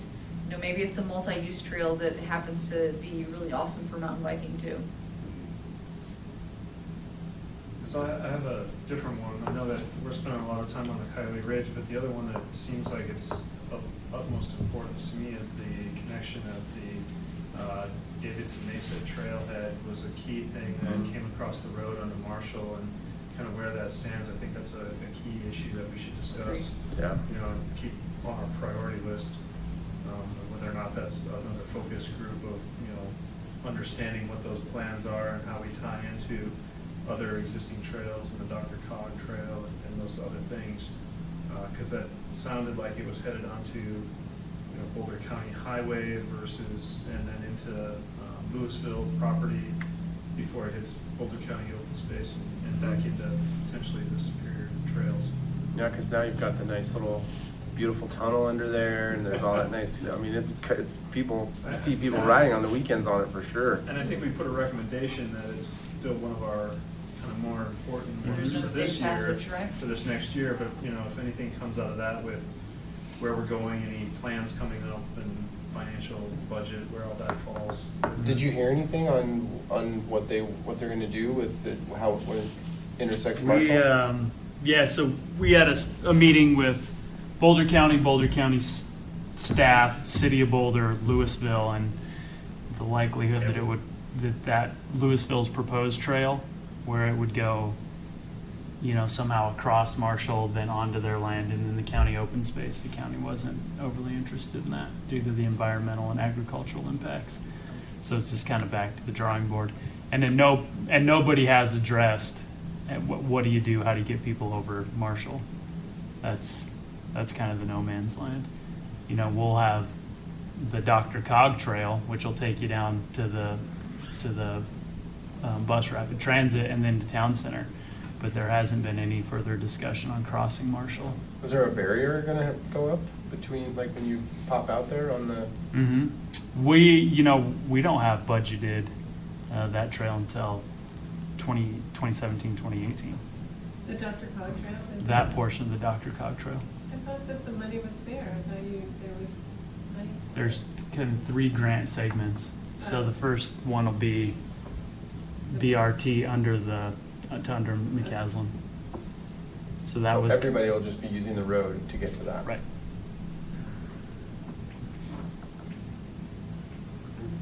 But yeah, I think this group had it listed as the #1 recommendation in the Boulder County Open Space and Trails annual recommendation, the safe passage over Marshall. Well, can we at least in the ongoing section put as a placeholder? Yeah, something to make sure it's on our list that we continue to get a little bit of updates and can kind of input. Yeah, I'll add all this stuff that we're talking about and rearrange some things, and then I'll send them my pen's dead, I have imprints. We all have this. Just keep them penned, I don't care. I can read it, actually, it's surprising. You can later rub it with some charcoal or It's like a something. grave. Yeah. Do you need a crayon to go over it? All right, so I'll make some changes and then send it out to the group in the next couple of days so that everyone has it to comment on. If you have anything new, send it out. Mhm. This and Yeah. the amenity list and stuff like that, that's some of the most important stuff I think we do, just to put, things you don't even think about. Yeah, yeah. Like I said, this is just a draft to get us started. We won't finalize it until at least next month. So we have between now and then, as well as at the next meeting, the comment on it. And we'll, if we have to, we can wait till December to finalize it too. So. And it can be inclusive. It doesn't need to be rollover items. I mean, this is your committee's document to communicate to the board for feedback. So that's, if weed and pest doesn't make sense, if we want to name the working teams different, I mean, I think now's the time to do it, because there have been years where it rolls, and some of you guys remember the 4 or 5 page work plans from a couple of years back, so it can really look however you guys want it. And if I remember, we want to hold this as long as we can, because we want to find out what the budget actually ends up being. Right. Like last year, we got thrown into a fix because they pulled all the money out from trails because there's no money. Right. So if we run into that again, then we may have to, so that's why the January. And then the last thing I'll say is the very last item, which is running off the page here, was something that has been on the work plan in previous years, but it got moved off at least last year, if not maybe the last 2 or 3 years, is whether or not PROSTAC wants to address the fact that our master plan is now 10 years old, and do we want to review it and possibly update it. This had been a budgeted item at one point, like there was going to be a cost to it, right? Yeah. So, I mean, most likely this would be, because I put at the end of the year, it's something of, do we want to, is this something that we would potentially want to be tackling in 2017? Possibly have a budget request for it, which we'll have to address earlier in the year. But if we do, if it is something we think we want to tackle in 2017, we could begin talking about it in the 4th quarter of next year. But that's something that if we just think that we want to leave it alone, we could pull that off of the work plan entirely. Did they do a new master plan update at all with the town center? A comp plan update, but not a specific update to the Parks and Rec master plan. There were some park and rec elements and trail elements in the comp plan, but not addressing that document specific. I mean, is that something that we could choose to update as like maybe a working group work on that without it being a budget item, or would the town basically require it be done by a consultant? Like a, You know, it's a good question. I mean, I think if we were looking to update and have a formal document that was the new master plan, we'd probably want a consultant okay. to go through it. But in terms of like a status update, where we're saying this is accomplished, I actually think some of the amenities in that amenities prioritization are probably still coming from that master plan. But there's a handful of stuff, you know, all the information about what was Town 9. I mean, I think a lot of those were addressed. So an update or a status update, you know, is probably within this group's ability Well, yeah, I to mean, tackle. Founders, Autry, and El Dorado will have all been done Mm-hmm. by the end of next year, and those are probably all in the master plan. Yeah, right? some of the basketball court stuff will be completed, and So that's something for us to think about, whether or not we want to tackle that at the end of next year. What about just an assessment of the master plan to see if we need to Yeah, I mean, it could be revise it? as simple as that. Because that wouldn't cost us anything, it could be a sub-team or listing. All right.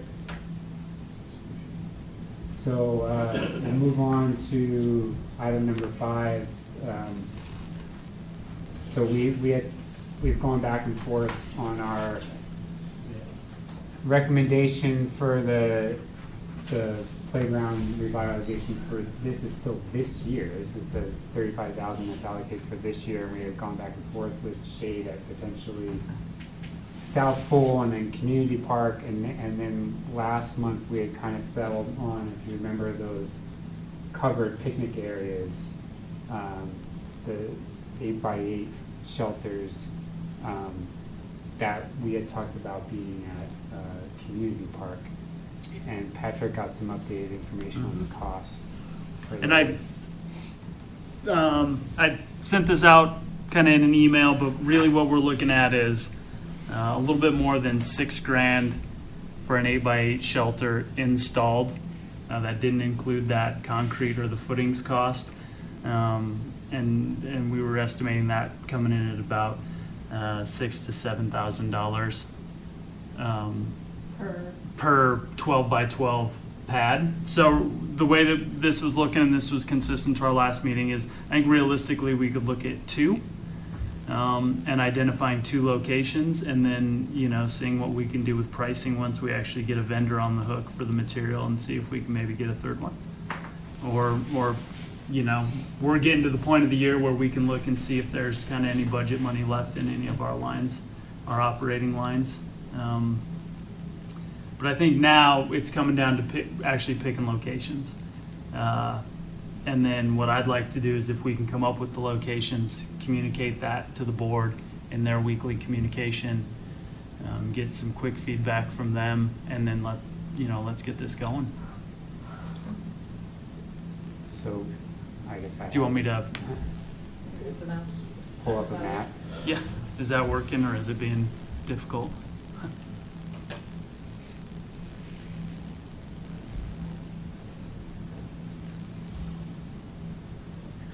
It's ridiculous.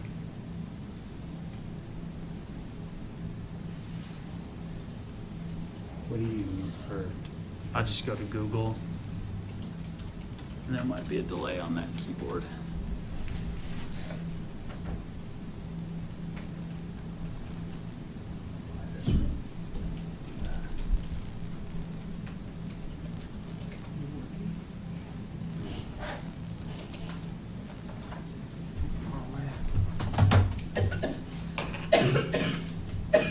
Wow, that 4-foot difference makes a Yeah. difference. We've learned all the little hot spots in this room where you can and can't do work. So maybe that's why it wasn't working for me. But it wasn't Nope, now it's not working for Patrick, needs to stand. Because the mouse is working, but the keyboard wasn't. Yeah. That's probably it.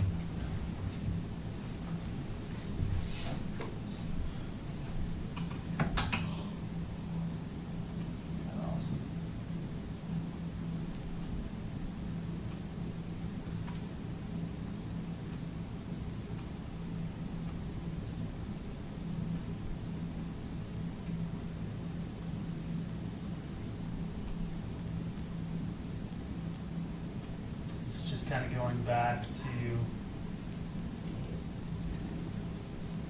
Remember 20 years ago, had to use your bill now. so I think a couple of the locations that we had discussed was maybe in this area here, recognizing that this was kind of the priority that was identified through the work from Design Concepts and some of the community outreach that this group did.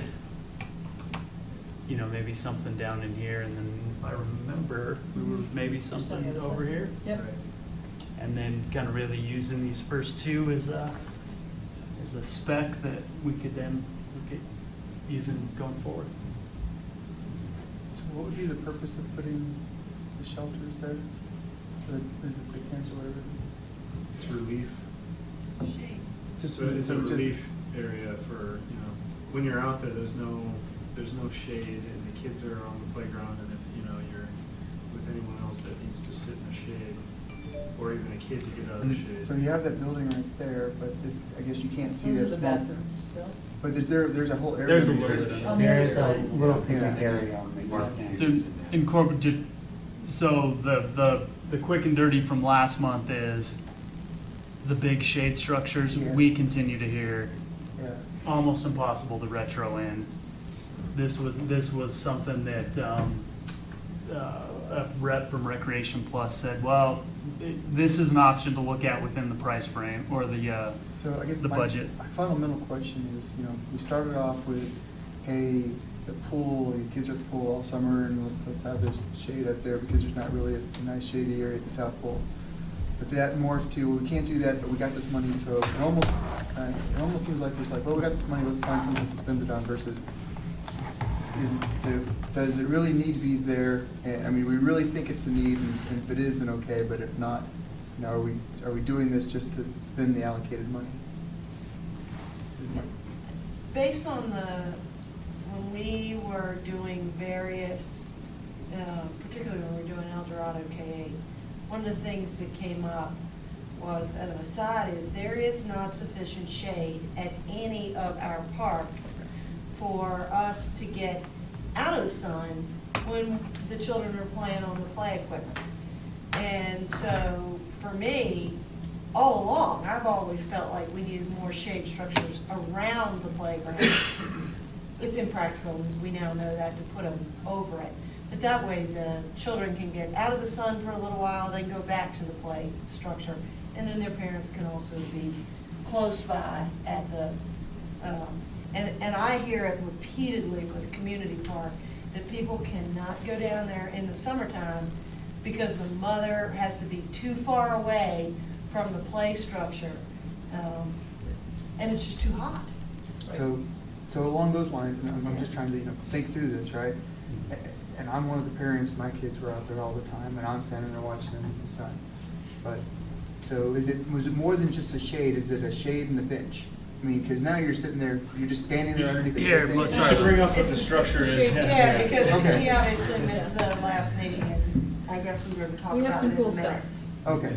It's Because I was basically thinking a- like just a tent there, I'm like, what are you gonna do with a tent? It's He must basically have like said a Picnic table. Oh, a there's like a picnic picnic table. table Okay. with a little Camp. roof structure Okay. over it. So it's like a mini. Sorry for making you guys rehash all It's this, like but. a mini No. shelter, basically. Bar tables.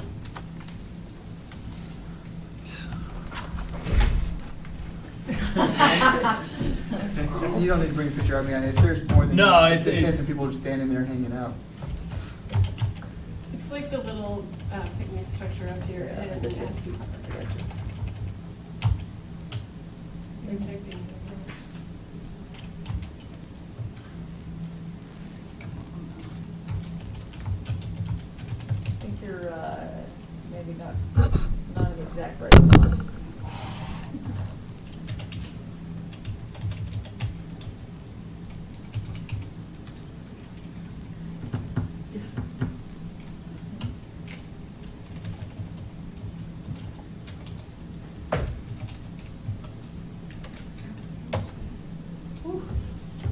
we got there? Because they put us on. the system.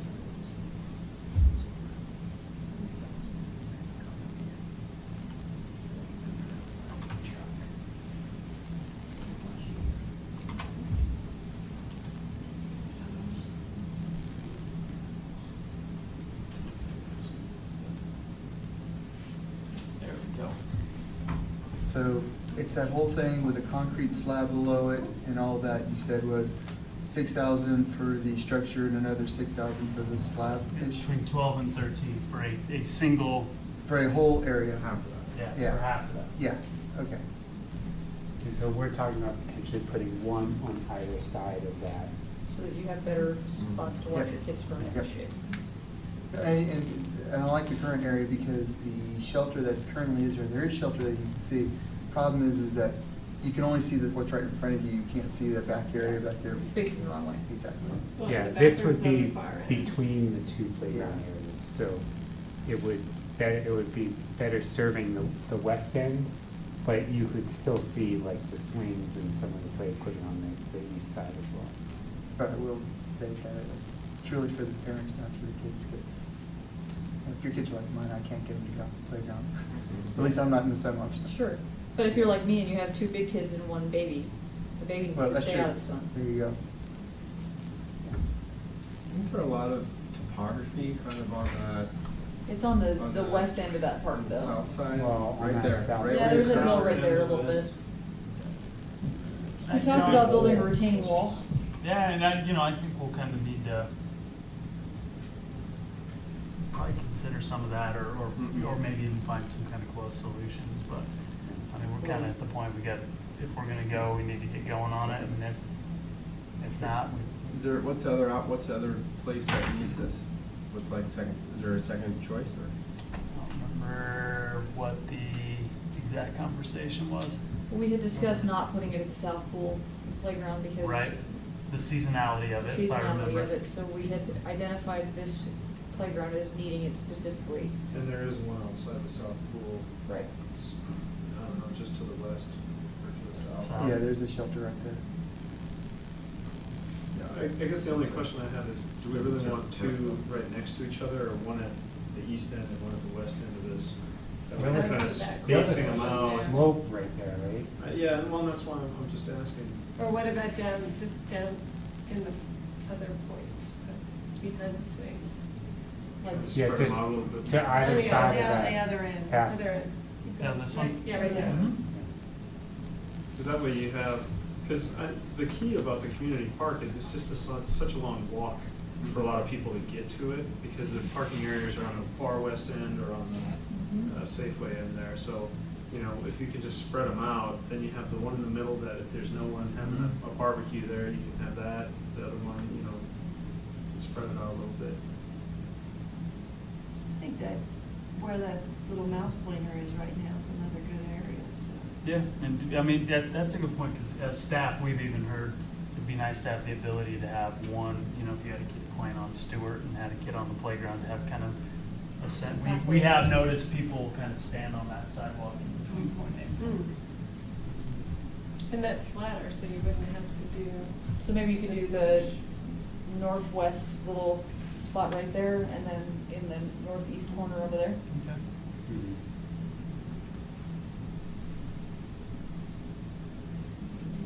I think it gives you lots of good options. Thanks. Even on like movie night, if your kid's playing on the playground, you can sit in the shade structure there and watch the movie while your kid's playing. Could you really skip it? Yeah. Isn't it on the way, field no, right it's on there? the I other guess you're field. sort of It's on the. far field. Oh, it's on the far field? Mhm. It's on scan. It is? I think those are good placements. But I think right there, if you put it in that orientation, it kind of captures, people could Sure. take a little pit stop, watch the baseball, or watch the kids in the park. And then the other end, you have the shelter for the little kid, the top toys. All right, well, this you do want a recommendation for, right, Patrick? Yeah. So, the only question I have though is, two, that'd be 26, 24, did you say 35? It would be about 35 is 20 what's in the budget. Yeah, it would be about 28. 'cause So you said, Patrick, we 26. could maybe see if there's other line items elsewhere with any remaining budget that we could use to make a third?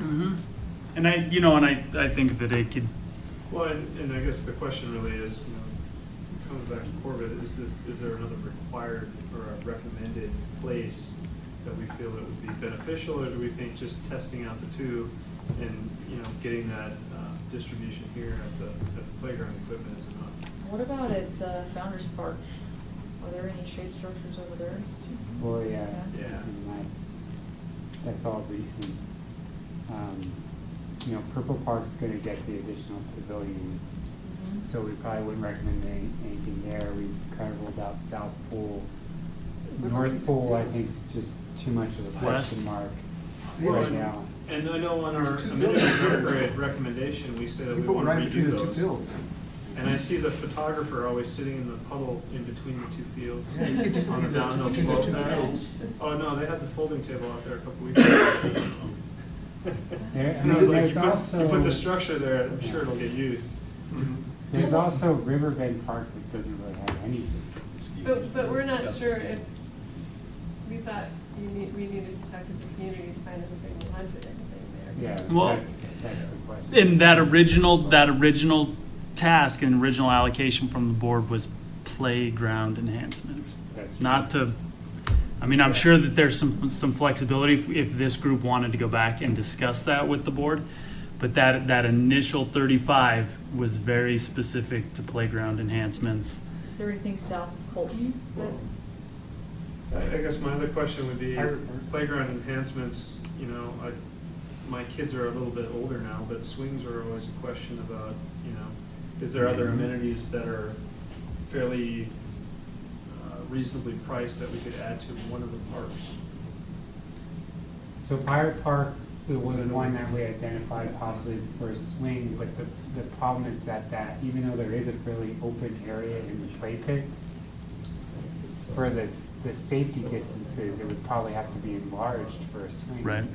You're very And- limited in the space you can have there. And so that might end up costing too much. You have to, it's not just putting in a swing, you would have to be opening up the play pit area. I'm trying to think the other. Wasn't And I'm there trying- a conversation That's about what swing I'm at talking Farm about, Park? yeah. I know What In about order the- to do it. Purple, or I'm sorry, North Pool was the other one that seemed to be the. What about on the east end of the North Pool? But that, of the pool itself or of the playground? Of 'Cause the that playground. is so shaded in the summertime, surprisingly. Those, Yeah, I guess there are a lot of trees right You there. can't Well- tell, but it is very shaded. And this is one that we identified of, that piece of play equipment is just really not a practical piece of play equipment for this playground. So this is potentially one that we had identified as, well, do we just suggest a replacement of the play equipment? So it's kind of one that I don't know if we want to touch this year. It's something we have to probably look at a little bit more closely next year. So you have Fire Station Park, Castle Park. Both of those have a little bit more area around them that you could potentially add one of these Trail Series picnic shelters. What about the park that's across Rock Creek Parkway, right up where Indiana goes across from? There's nothing on that one, it's just a lake, right? There's a lake, and there's a park. River, you're talking That's about, the sled. yeah, Sledding? No, so. you're talking about That one. Riverbend. Yeah, see that, right there, see that water, yeah, right there. Yeah, That's that's what we were Riverbend. talking about that. Okay. Yeah. So that's Riverbend, and as Patrick's saying, if we're supposed to be looking specifically at playground enhancements, there is no playground at Riverbend. So we would be stretching our, You'd have to word it with the sledding yellow. yeah. That's That's a natural hard one. play equipment. And as Daryl said, when we had talked about both Circle Park and Riverbend, we had discussed, well, if we're gonna make any enhancements to those two, that would be a fairly significant change, even something small like this, because there's essentially nothing there right now. So would we be wanting to talk to the public to say, here you basically just have this green belt. Are you cool with us adding a shelter here? Are you cool with us adding play equipment here? I mean, we would have to, Isn't there a bench there already? So- there might be grill and a bench, yeah. There are some benches, Yeah, yeah. river bench. Maybe a half Pool bench. So Patrick, But I don't think there's a picnic table, I think it's just a bench. We have two, if we do two structures at Community Park, we have a little bit left over. We started looking into, there was a community comment a few months back about additional exercise equipment within the parks, and we started looking into that as well. And I don't know if those are still something that's viable and a fairly, it was like a concrete pad and then Yep. some post type exercise component that could be installed at Big Park. Yeah. Well, that was Which a one? recommendation for next year, for these. I've heard it's becoming more. Didn't you say that we need to There's lots of- update I the saw sand that pit in the one at where the Miller's today. pea gravel is and make it deeper? At the community park? Yeah, and then, so the ADA surfacing is gonna be a whole separate conversation. So, I mean, the ADA, and I'll be honest, the $35,000 isn't even gonna touch that. I think if I remember kind of back, the group's thought on the ADA surfacing is that was a bigger picture item that needed to be brought to the board level as opposed to this group and what you guys were wanting to accomplish. And I won't get into the detail too much, but our play pits aren't deep enough as they stand now to have the proper ADA slope that you need to get in. So you can either do the engineered wood fiber, which is what we've been doing. Pea gravel is still technically considered ADA, but it's quickly fading away, and then poured in place. So yeah, that's the other thing is the ADA surfacing. It would be Is another huge. stretch of the definition of playground, but we could potentially talk about one of these structures at the bike park. Yes, I agree. It needs one, big time. Yeah, that's a great idea. Or is there one at the dog park? There's one at the dog. There is park. one at Just the dog rocks at the Small bike park, shelter. trust The me, I bike sit park on is them all the time. hot. Yeah, It is hot. that's a great So, idea. you know, there's that sort of like boulder wall in between the two sides, the pump track. It would be really nice to have one right in between. Oh, yeah. Well, big and the little. you have to Yeah. look at how close it is though, Zoom in on that, because those Patrick? kids go flying. So I mean, Yeah, but I you think can do it that's right far enough outside. away for both. There's a boulder there. Yeah, there's They're in a, the tree, where the yeah. trees are right now, the trees don't actually shade you. Oh. The district trees. Yeah. It's about the only thing we left down there was those trees. That's what I'm thinking. You don't want the roof too close for them to actually use it. No, but even in that space in between the two, like Let me tell you. there's 3 trees and 3 trees there, there's a space in between the trees that could be good for one of those shelters. I mean, it's hotter than blue That would be blazes really down good. there, and there's no breeze because it's down the slope. Yeah, but that's a good place, it's just, I think, Patrick, when where you it got is your, crucial. when you got your ROM, did you ask for a bulk buy discount, or was it just for a single unit? Is that $6,000 for the shelter and the $6,000 for the slab or footing? Is that just a single unit? Is there a potential bulk buy There- discount, or? There was not. I think we could probably push and try for it a little bit, Yeah. but it was, they said, here's your unit pricing. It didn't matter if you ordered 10 of them or if you ordered, one of them. I mean, we can make a recommendation for the 2 at community, and then if funds are available, put a third at the bike Yeah, park. I think that's Yeah, good. that's a great location. 'Cause man, it's hot down there. What about one at community, one at the bike park, and the alternate second then? At Oh, community. that's an idea. We could do that too. Don't do it. Wow. I know. You Well, wouldn't what- even need the concrete pad, you could save the $6,000. Yeah. All you need is footings. I know where the tampers are. Little town. Well, so do we like Aaron's idea, make the recommendation? I like one- Aaron's idea. One at community park, one at bike park, and if funds are available, a second at community park.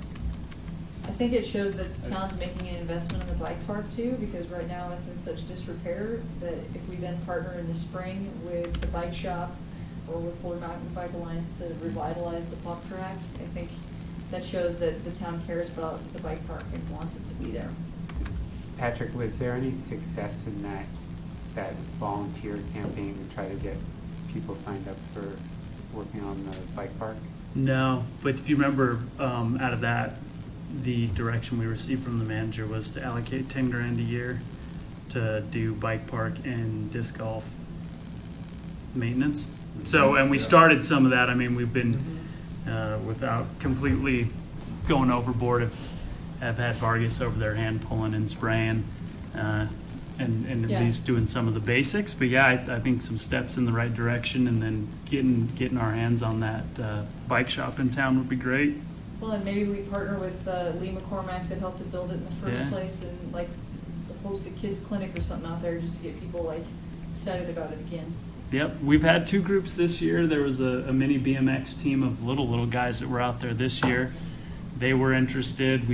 It's been hit or miss with Monarch High School's mountain bike team, but I think there's, a good opportunity to get that thing And going. if we teach the community how to use a pump track, I think we'll have better success in keeping it maintained.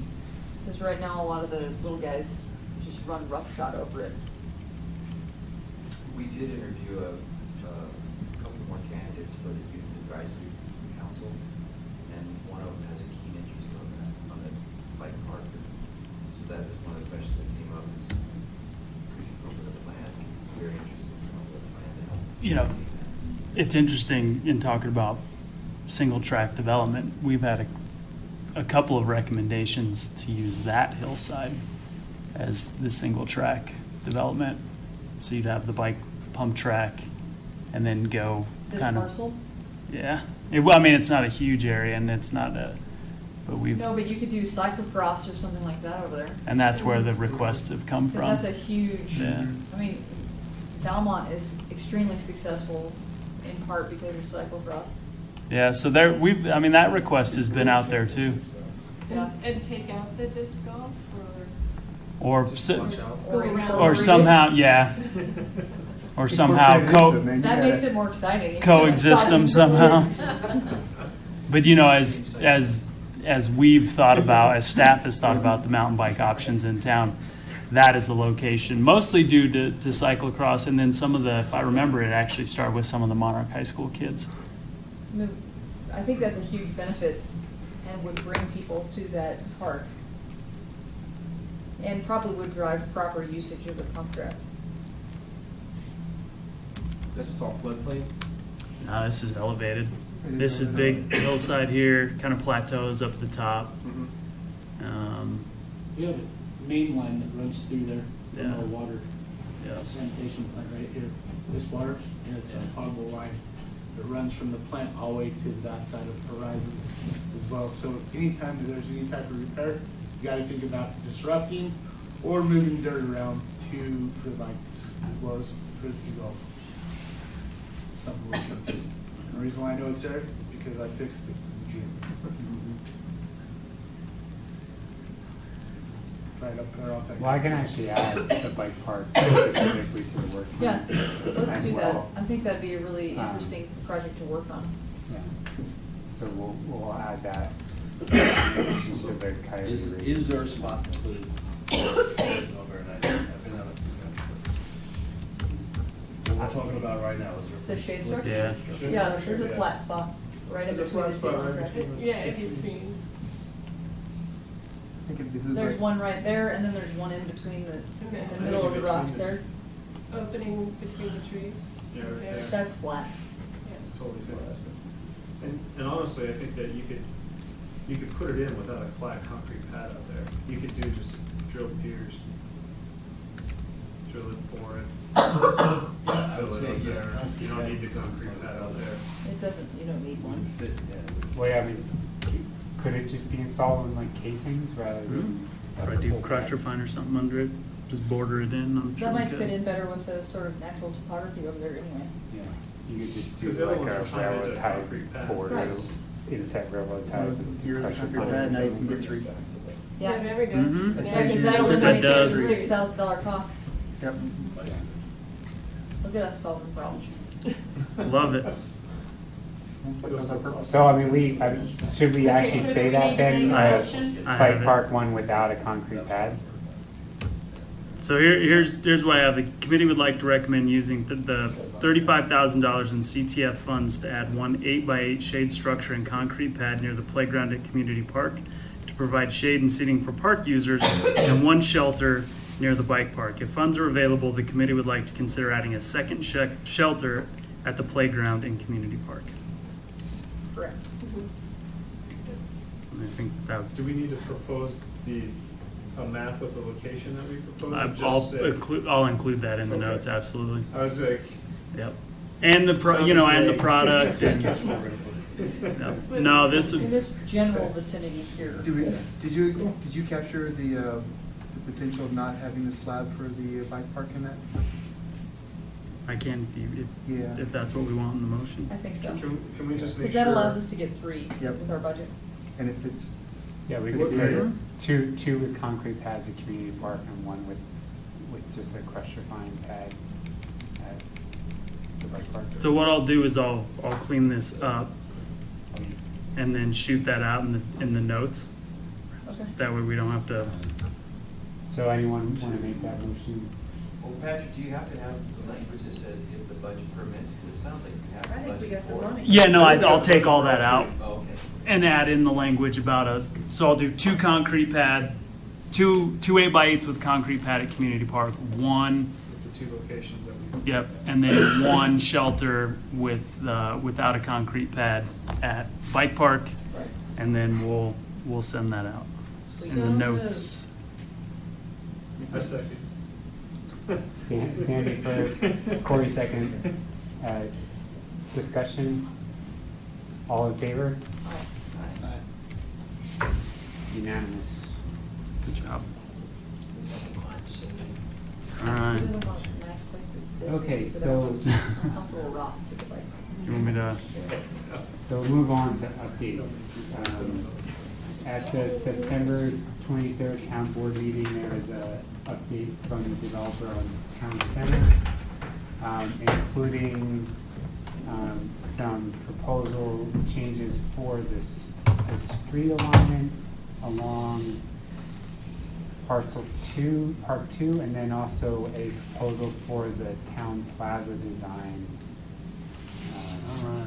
That includes some outdoor main. So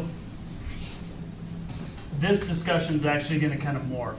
So tonight, consider this kind of the update.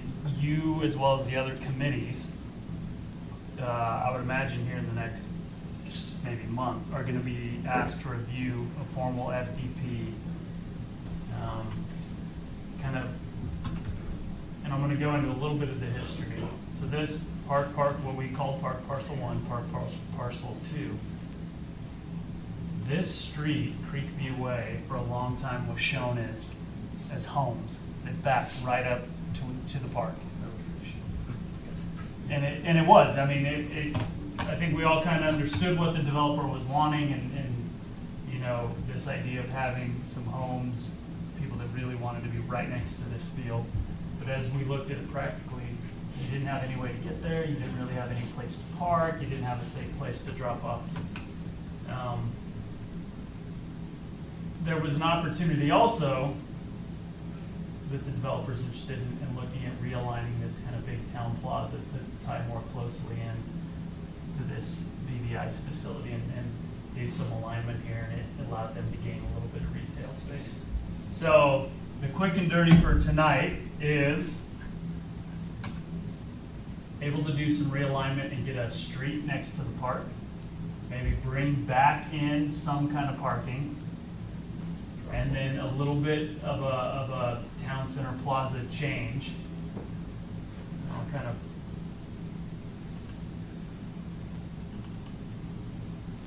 And this is kind of that town square, so the purpose of this update is letting you guys know you and all the other committees will have a chance to kind of formally comment on the PD document. So this kind of town square here, here's still the big kind of plaza promenade entry that led down into the park. Everything kind of shifts just a little bit. If you remember, the old entryway probably sat somewhere right in here, and now just shifts a little bit. This kind of So is this main now a square. continuation of Marshall Road? Is that how I'm understanding? This is, yep, Okay. yep, continuation of Marshall here. This town center area could kind of convert into an event area. You know, with this area here could shut down for large scale community events. There was some conversation about maybe a splash pad, a climbing wall that, you know, in the summer would convert into like a, you know, a movie screen. This kind of berm concept here. You know, there was some talk about it would be a berm in the spring and summer, and then there was even some talk about maybe trying to figure out how to fit some ice, community ice skating, and in the winter. But I just didn't want it to be a surprise to this group that the way it looks now is this document's going to come back before the board, and we'll want the committees to take a peek at it. So kind of big picture upshots. Creekview Way is now next to the park, which I think, at least in what I'm remembering the conversations, is a win, because that was something that I think had always been a little bit iffy, having a park without the street next to it, maybe some parking, and then just a different configuration here. Patrick, didn't we talk with the developer about, instead of having that parking lot at the end, because I don't recall that ever being requested to have a parking lot at the end, maybe a drop-off area, but he said along the street, there would be parking along the street, Yeah. bump outs or whatever, they can park plenty of cars Yeah. on both sides, in addition to the parking structure that would be in the town square. Yeah, and this, And that's the hotel. if you go way back to those very kind of first concepts, we had that almost like a lollipop shaped drop off in here, and then there was some conversation. It was in the floodplain, it wasn't in the floodplain. So yeah, this, Restroom there too. right, I think there was discussion about a public restroom being in that zone of the drop-off Right. / parking zone. so there, and the board gave the developer some great feedback. I really would, if you want to kind of Only see, 3 hours. yeah, if you want to see that conversation, It's only I watched the- it. The It's, entire part of the till Monday night. it may be insightful to actually look at it before reviewing No, it it's in kind of the PD stage. Where did he say that they put the public restroom? I thought maybe at the opposite end of the field? Yeah, and then there was some talk about maybe trying to do it down Yeah. here, but then there was that, we ran into some easement issues with some utilities being down there. And then there was, you know, the way that, one of the ideas that we had brought up was, well, could you do something like you see up on Pearl Street? Yeah. Or I think we were using Aspen maybe as another recommendation, where you actually had a nice standalone restroom facility. The glass ones where you close the door and you get across it. Yeah. Yeah. And then, you know, we also had some conversations, so if you look here, this red building here is still planned to be that kind of pub-style restaurant. And could you have some kind of restroom Adjacent to it or something? or attached Tie to it, into or it, that or would something. tie into it? Yeah. So, And then, Patrick, just, I don't know, it's not relevant to this committee, but the boutique hotel would no longer be by the ice rink, it's right there. yeah, Right. yeah. And it's some really good dialogue in that board meeting, and I'd be happy to kind of shoot you guys the link. Really interesting dialogue about this kind of boutique hotel site here. And then you really can start to get a sense of what the vision was here, and some of the rationale on why this shift was something they were interested in. I'd be interested in that link. Yeah. The other thing, is there any kind of document on, or written down, the forethought of how the city might use some of these things, like you said, for some of the events, you know, whether if it's a parade or something else, because when you're thinking, at least in my mind, when I'm thinking about this, if I'm trying to think of how the city might want to use it, and you start looking and say, well, you know, it doesn't make sense having this here because that's going to block access or whatever. Mhm. You know, I mean, when you're looking at it, you say, yeah, that all looks nice and pretty, but then you start thinking about how it could be used in the future, you know. When we get that PD document, that's when we go through with a fine tooth comb, everything from, we think an outlet should be here to, we think this stamped concrete should be here due to, and then we go through a lengthy process. And part of the committee feedback factors into that. I mean, does that include like, hey, you know, we want to use it for this event and this event, or you know, to replace the parade that comes Yep. down this thing and, Some of the comments that we Yeah, I was gonna just say had that- initially is, that you have a would be- climbing wall, It's all- you know, you have a climbing wall and a spray ground. Is that maintained by town? Is that maintained by a metro district? Is that accessible to the public? Is it not accessible to the public? So, but you're absolutely right. So some of the things that they didn't talk about that kind of relate back to, you know, I'm very curious on how the links work from this park to some of the other trails in the community. You know, are there bike lanes gonna be incorporated and things like that, or is it just on street? I know, you know, the main street was talked about being more like a, kind of an integrated, street that doesn't have curbs, so it's a flow across, and there's, you know, separations and by the trees and promenade, you can still close it down and use that space. But is there certain bike access points, and you see the bike path that goes across the creek over there, does that get into a bike lane, or is that just, you know, are those things being addressed? Yep, and you know, something that may make sense too is maybe even having Alex from Public Works come in and talk about some of that, because a lot of street flow and one-way and access, Yeah, this. like, can we connect to the Or maybe 36 even- bikeway from here? Right. the Coal Creek Trail. Even the roundabout on Yep. McCaslin. Yeah, and that, those are all really, really relevant points. And how will the construction impact the Coal Creek Trail? Because right now, some people in my office may be the reason there's an 8-foot fence Yeah. blocking it. Yeah, we're close to We're so having it close, done. the construction workers are so mad. Yeah, When is we're here in January. January? Oh, really? We're here in January to be open. That makes me sad, Patrick, I was hoping you would say November. No, Because that's what the workers told us as they were screaming at us. no. Like someone working in your house 2 weeks. Yeah, it's only 2 weeks. So, big picture is, we'll be reviewing the document. Now, is that the Block 8 that is referred to as the future pool Block site? 8 right there. The Right Block there. 8. Block eight. Prominent. Is that like Sector 9? That's the cut one right there. All right, so Area It's ready for a pool. I'm gonna send that link out. Yes. I'm sure we're gonna have tons of dialogue when we actually have it in front of us, so it'll kind of be back to, for those of you that have had the opportunity to review a PD, it's a lot of good conversation. So on the north side of the creek, is the north side of the creek just, what, is that dramatic change over there? Parcel, Yeah. parcel one, Uh-huh. yep. I mean, we were talking sodded, potential youth baseball, Yeah. amphitheater, upgrades to the detention pond, restroom, the 38-car parking lot. Mhm. And then you'd also, where you have kind of existing. That's still in play, or are you saying that's? No, that's absolutely still in play. Okay. And this group. Is there an updated drawing of that as well, or not? Uh-huh. Okay. Updated is, Still Wasn't the- basically. it's the last version that we've kind of discussed. Because the plaza was over there, correct? Like this, And- this shift to having this thing No, focused but on. there was this town square that was more of a rectangle originally. Yeah, more in this area, more of a It's more square.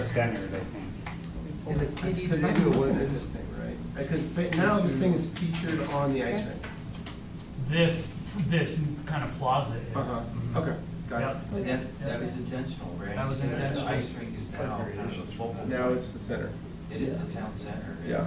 But the idea of not having the curbs on Main Street there in the plaza area, just you close off the ends, it opens the whole thing up even more, so you have more room for town events, in addition to the retail and dining and all that. So where will the space be, the 40,000, whatever it is, that the town will have to put whatever it wants to put? Somewhere in this kind of candy cane striped. Okay, so. This, yeah. In any of those four, or you don't know? We don't know. But it could potentially be in any of those four, okay. Oscar Blue's still thinking about going into the No. ice rink? No. All done. It's, what's the name of the pizza place? It's from Aspen. Really nice Brew, upscale pizza place. Rocket Brewer, No, high end, Yeah. like bruschettis or something. I'm Yeah. gonna forget exactly what it is, but it's And it's it's supposed nice. to be open mid-February. yeah. So, What are they Run calling from it? the tunnel that's in January. the ice, first ice should be open in November, turf field, or December, turf field goes in December. What access roads are they gonna have? Does the Bernie PD go into Shelley's, a is that worst it? case scenario? Say this is what it was, this is what it is, or just this is what it is? This Bernie is what, Shelley's? the developer will come forward and say, this is what we're proposing. Okay, Tell so us. you have to go back and read the original one too. Oh, yeah. Comparison. And it's a Yeah, yeah. huge iterative process. And we Okay. get into the, I won't say we get into a cat and mouse, but it is very much this, you're moving a tree from here to here. Yeah. I mean, we get to that level of detail. Because once it's approved, he's got, the developer has a green light to do exactly what's approved. So it's a lot of back and forth. And then even after staff comments, it goes to planning commission and the board chimes in on it. So, All right, committee open house is in this room tomorrow night at 6, from 6 to 7:30. We don't have any other vacancies right now, but I'll be here if anyone cares to stop by, you can, but it's usually pretty quiet. So the last update is there's been some citizen outcry again about the buffer zone between town center and the Rock Creek development. So Yep. just a quick update on So- what that is. Yeah, and this is probably not gonna seem like an incredibly exciting or relevant discussion, but it is, so. Can I bring up?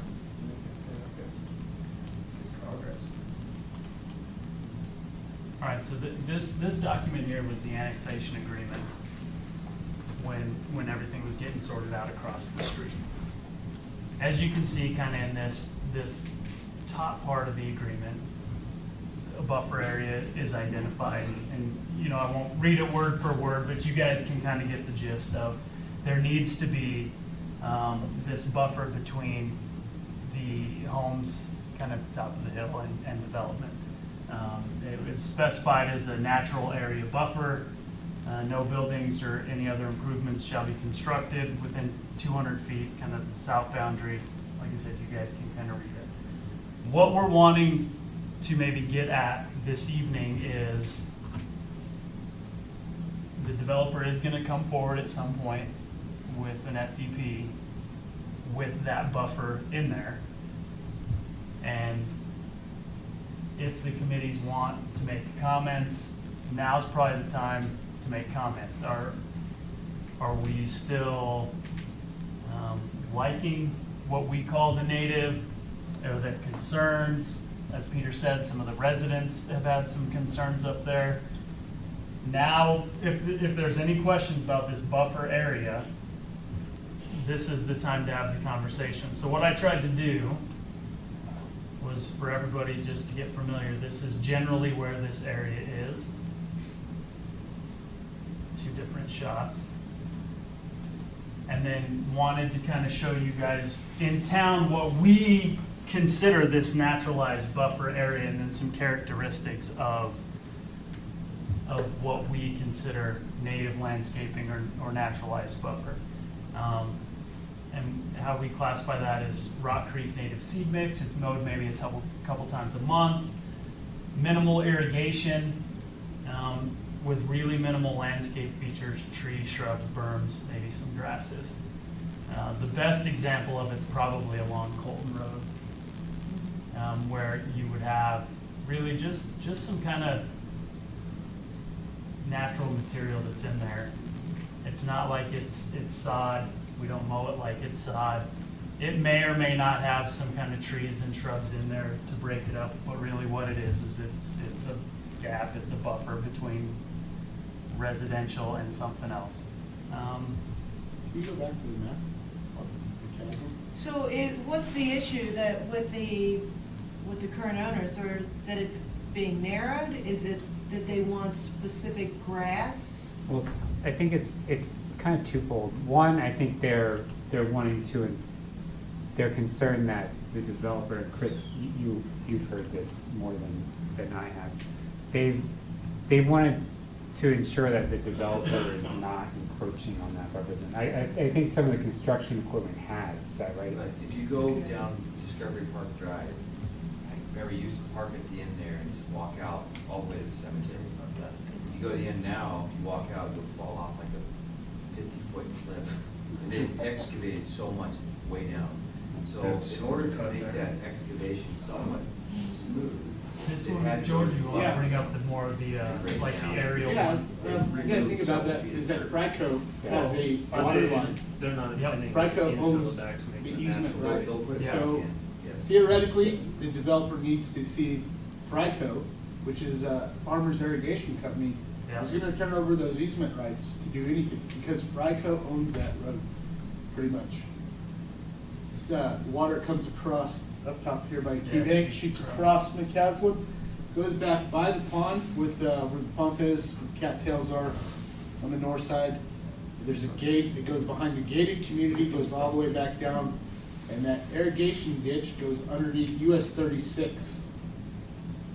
Also, so FRICO has the easement rights, so the developer needs to talk to FRICO because that's theirs.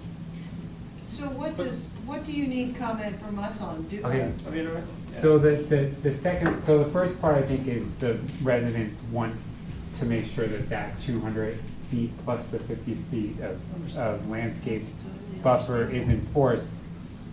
I think the other part of it, because one of the people had contacted me and I had a phone conversation with her. I think the other part of it is they're looking to get the town to actually landscape that a little bit more with like trees and shrubs. And that's the question is, the natural areas that the town, that Patrick is showing over here, that the town has very minimal landscaping in the way of like trees and shrubs. I think these residents are probably wanting more than is typical of the natural areas. See, I have been currently. under the impression they want to put it back to its natural state, just natural, the way it would grow in naturally, does not have trees. See, that's not exactly what I got from this one woman is, I'm thinking that what she was saying was that, yes, they want to return the natural, but her interpretation of natural is that you're gonna landscape it with like trees. I think it's To a great kind solution to put trees on. yeah, Great. block the view, exactly. I think they're looking for the town to create a natural So a wall. visual break. Yeah, I mean, Yeah. we talked about buffer when we talked about the El Dorado K8 Park as well, and the fact that we had that grass space to the east. And as we went to the west, there was the back, you know, With you know, the the people were berm. backing up against Yeah. it, and the natural Yeah. buffer zone there. I mean, that's that same kind of natural grass that's not fully irrigated, but, you know, it grows and you mow up to it and you can just leave it. You know, I can see level 3 from my house. A tree in my backyard would be really nice. I agree with that. Take a motion. So we just complain a little bit and everything gets, I mean, part of this Tell is you what, like. You gotta I'm kinda- adopt two a trees are tree. blocking and one speaker, you guys can- Plant a tree yourself. You guys can take. I have. On the other Come side right of in it. trees. On the I other agree side though, of if the it fence. cut Yeah, I into got the two zone now. and change the They're slope my and the house. grading, then it has to be more back to a natural and not a drop off or A a cliff. retaining wall or anything like that. It should be a natural grading back down to whatever the development is, 200 feet away. And from what I understood of the meeting, the town board meeting, was that they've cut into it and they're gonna re-sod it, re-vegetate it, and then maintain it for a few years to make sure it holds. yeah, the developer But is it's going just to a put it matter of- back to its natural state, it's just the process they're doing, they had to go into it. Yeah. They'll put it back, of course, they have to abide by that too. Yeah. But they're wanting it to happen sooner rather They than do, later. they want it to happen right away, but It's part of the development. construction. It's- Any overwhelming, strong feelings that it needs to be something other than native? No. That Well, the what's special. annexation I mean, there's agreement so is much- pretty clear. Right. In that, Yeah. and they were very active at the time when that happened, because they were concerned about the buffer, and so I would say honor the annexation agreement. And the annexation agreement says native. Yeah. That's why I'm surprised to hear that they want more than just that, like trees and all that. I think trees There's are a so great much- idea, but, well, that's surprising. Because if you want more than that, I mean, you start to talk irrigation and park type space, and then Well, we're talking exactly, I mean, if just getting you're- grass. If you're gonna You know? plant trees, they're not gonna succeed without irrigation. Correct. Well, again, this is just another one, if that, the FDP comes forward, this group, OSAC, the committees will be asked to look at it. Want to keep everybody in front of these items. I know we've had new members come in, so to try to get everybody up to speed, plus some of the stuff that Peter fields via phone, this stuff will start to ramp back up, and just want to keep ahead of it as opposed to it being, in the review there. Just, sorry, go ahead. Are you gonna say the same thing I am? I don't know. Does it say that you can put a trail through there? You I was can. gonna Yeah, say- I was gonna ask, is it concrete or crusher fines, Yeah. or, that Yeah. trail that's depicted here, is that, I see trail, but it doesn't. Yeah, no, when and we I- talk about it. And I it's think different as place. that document comes forward, that'd be, Yeah. if the developer puts in there, or if this group feels strongly, Well, or it says any they other will group. put it in, Right. according to what I read there, is they will put in a trail. If there's, but whether it's A concrete trail. or crushed or fine, I think that's where the feedback from the committee starts to come in. Paid for by the developer. Yeah, no, I'd be surprised if they approved or didn't put up a stake that it's the only one to put a cement trail. A big 8-foot wide, Is nice there nice and is there plowable. It's a natural. social trail there now, or before they cut into it, was there a social trail across there? I gotta be honest, I'd never walked on that. No, no, no. But to me, What's that's that? where, You know about up there? Was there a social trail? Yes, there is, but it's man-made and it's private property that FRICO owns. Yeah, no. Right, exactly. But that's the same as People- level 3 people up cut here, through it. People way cut up through on. it. And FRICO's like, well, the only reason why I know is because I have shares of water with Marshall Lake. And I talk with the ditch boss all the time, and he goes, man, all these people through Rock Creek are always going up here, messing with their water boxes, messing with their gates. What's the best way to do it? I said, hey, do what you gotta do. As long as I call for my water and I get my water, that's all that matters. Without, so. But that's the key, is it's a social trail, so it's Yeah. on, A it's social on trail that somebody somebody else's private paid, yeah, property. yeah. And it's not our, trails, part of the Superior maintained and constructed. And that's the same as what's up on level 3 behind Coyote Ridge up there. So, and to me, as we develop the town center and town center gets developed, I'm curious of how the trails interact with the current trails that we have, and how you can get from the southern community down to the town center through trails. Because, there's one connection right now, you can go up to the top of the lake there at Purple Park and shoot down the hill onto Castle. So, how is there other feeds into that so that it's not just this It's a kind of pretty steep hill isolated? for little kids too. Well, and a big part of that conversation is whether or not Cold Creek Drive is actually going to connect Exactly. through. That would be an awesome connection. But that's, to get to. but this trail up along in that buffer zone is a key connective point to And it feed along eliminates there. that issue. Right. It does say that a trail will be constructed. Well, that's kind of confusing the way it's written, because it says the trail will be constructed to any part of the property within the natural area buffer. What does that really mean? Means they're gonna put a trail 10 feet into the buffer and leave it there. Yeah, I mean. But aren't these their documents that they put out as well with the Well, conceptual? if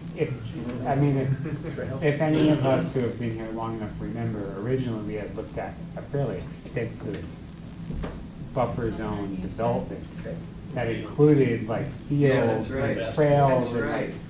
And that was kind of quickly pulled out. Yeah. But yes, I mean, we've seen a trail, an iteration of a trail.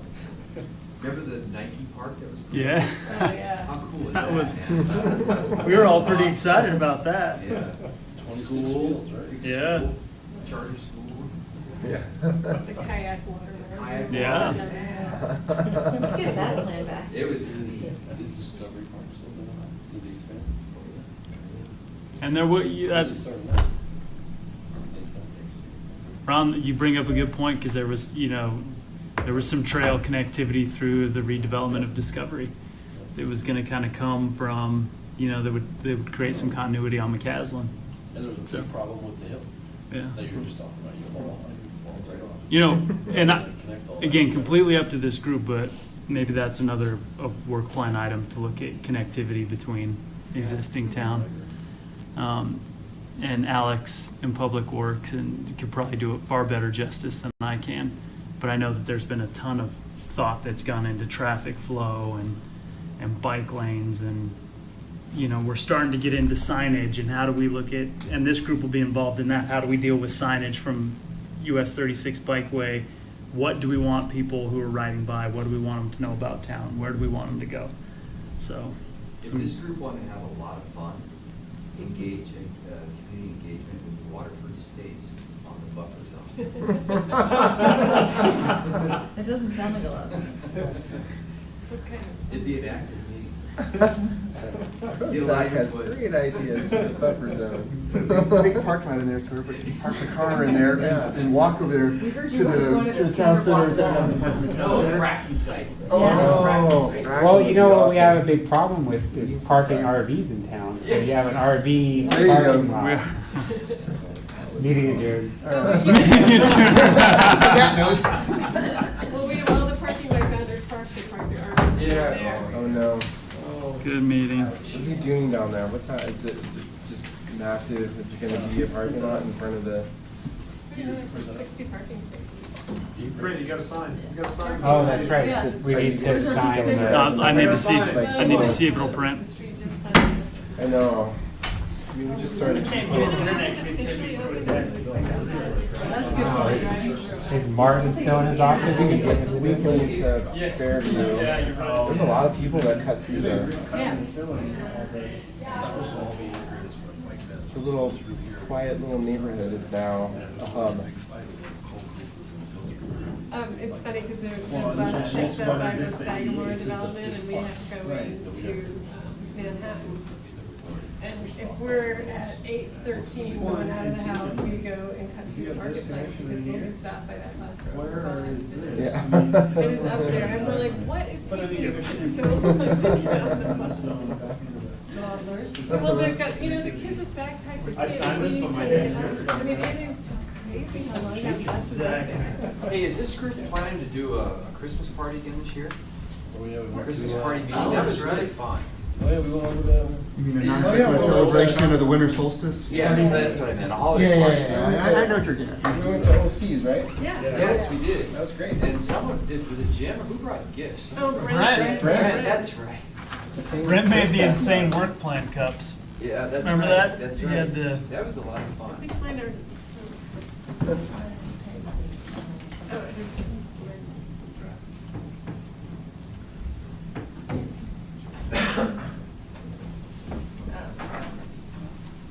Yeah, Peter, make sure you sign over your. Yeah, don't forget. I've got a better pen. Make sure you put an invitation in it. I actually started to come back to it. Just put a little blood in it. Thanks, guys. We'll see you next time. See ya. See ya. They figure around the whole plans all the time, so I understand. How's that? Jeez, man. Yeah, it's like super organized. It's got everything down. Watch out, man. Let's see. Yeah, we also they- have they're on already- order, it's original town square. And actually, I realized they're gonna send us the dye. Oh, yeah. So we can make our own. So I actually watched that. Hotel board meeting tonight. The dye is one. That's above my. This is the one hotel that we do. A dye cut down. Print term. So would you be able to? That one's not very long. No, So This one, they'll give it to you plus four. Time frame to. I mean, the nice thing that happened. Well, So we should work back and It say. just shows you.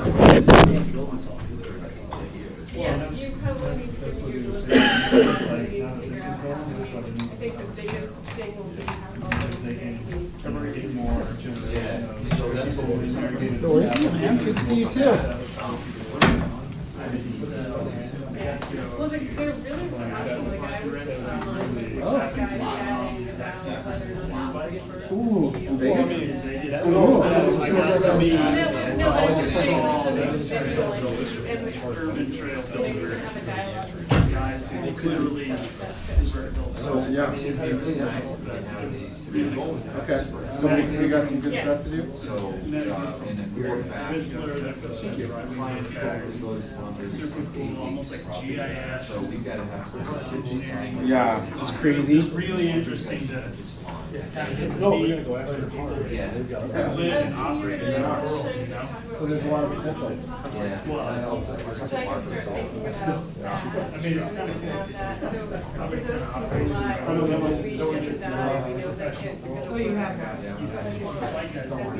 that. Mark was gonna sell, you said there's a mock shots, I want to see a mock shot on there. It's cool to have But I want to talk parts more of about that the product, which is a good Right, especially Mark, yeah. Yeah, we'll talk, so Mark, I don't know. Yeah. and then, once we're done, then I can contact you. Okay. Hey guys, girls. Mr. Hanson, you ready for your winter? Yeah. You ready for the snow? I am. Hey, we just got our roof Success. Peter, how's your foot? Is it fully functional these days? Is it? I mean, it's fully functional, but I still get pain that comes Still. back. I saw something else for, every now and then. Like if I, oh, like if I turn off all the mics first. go for a long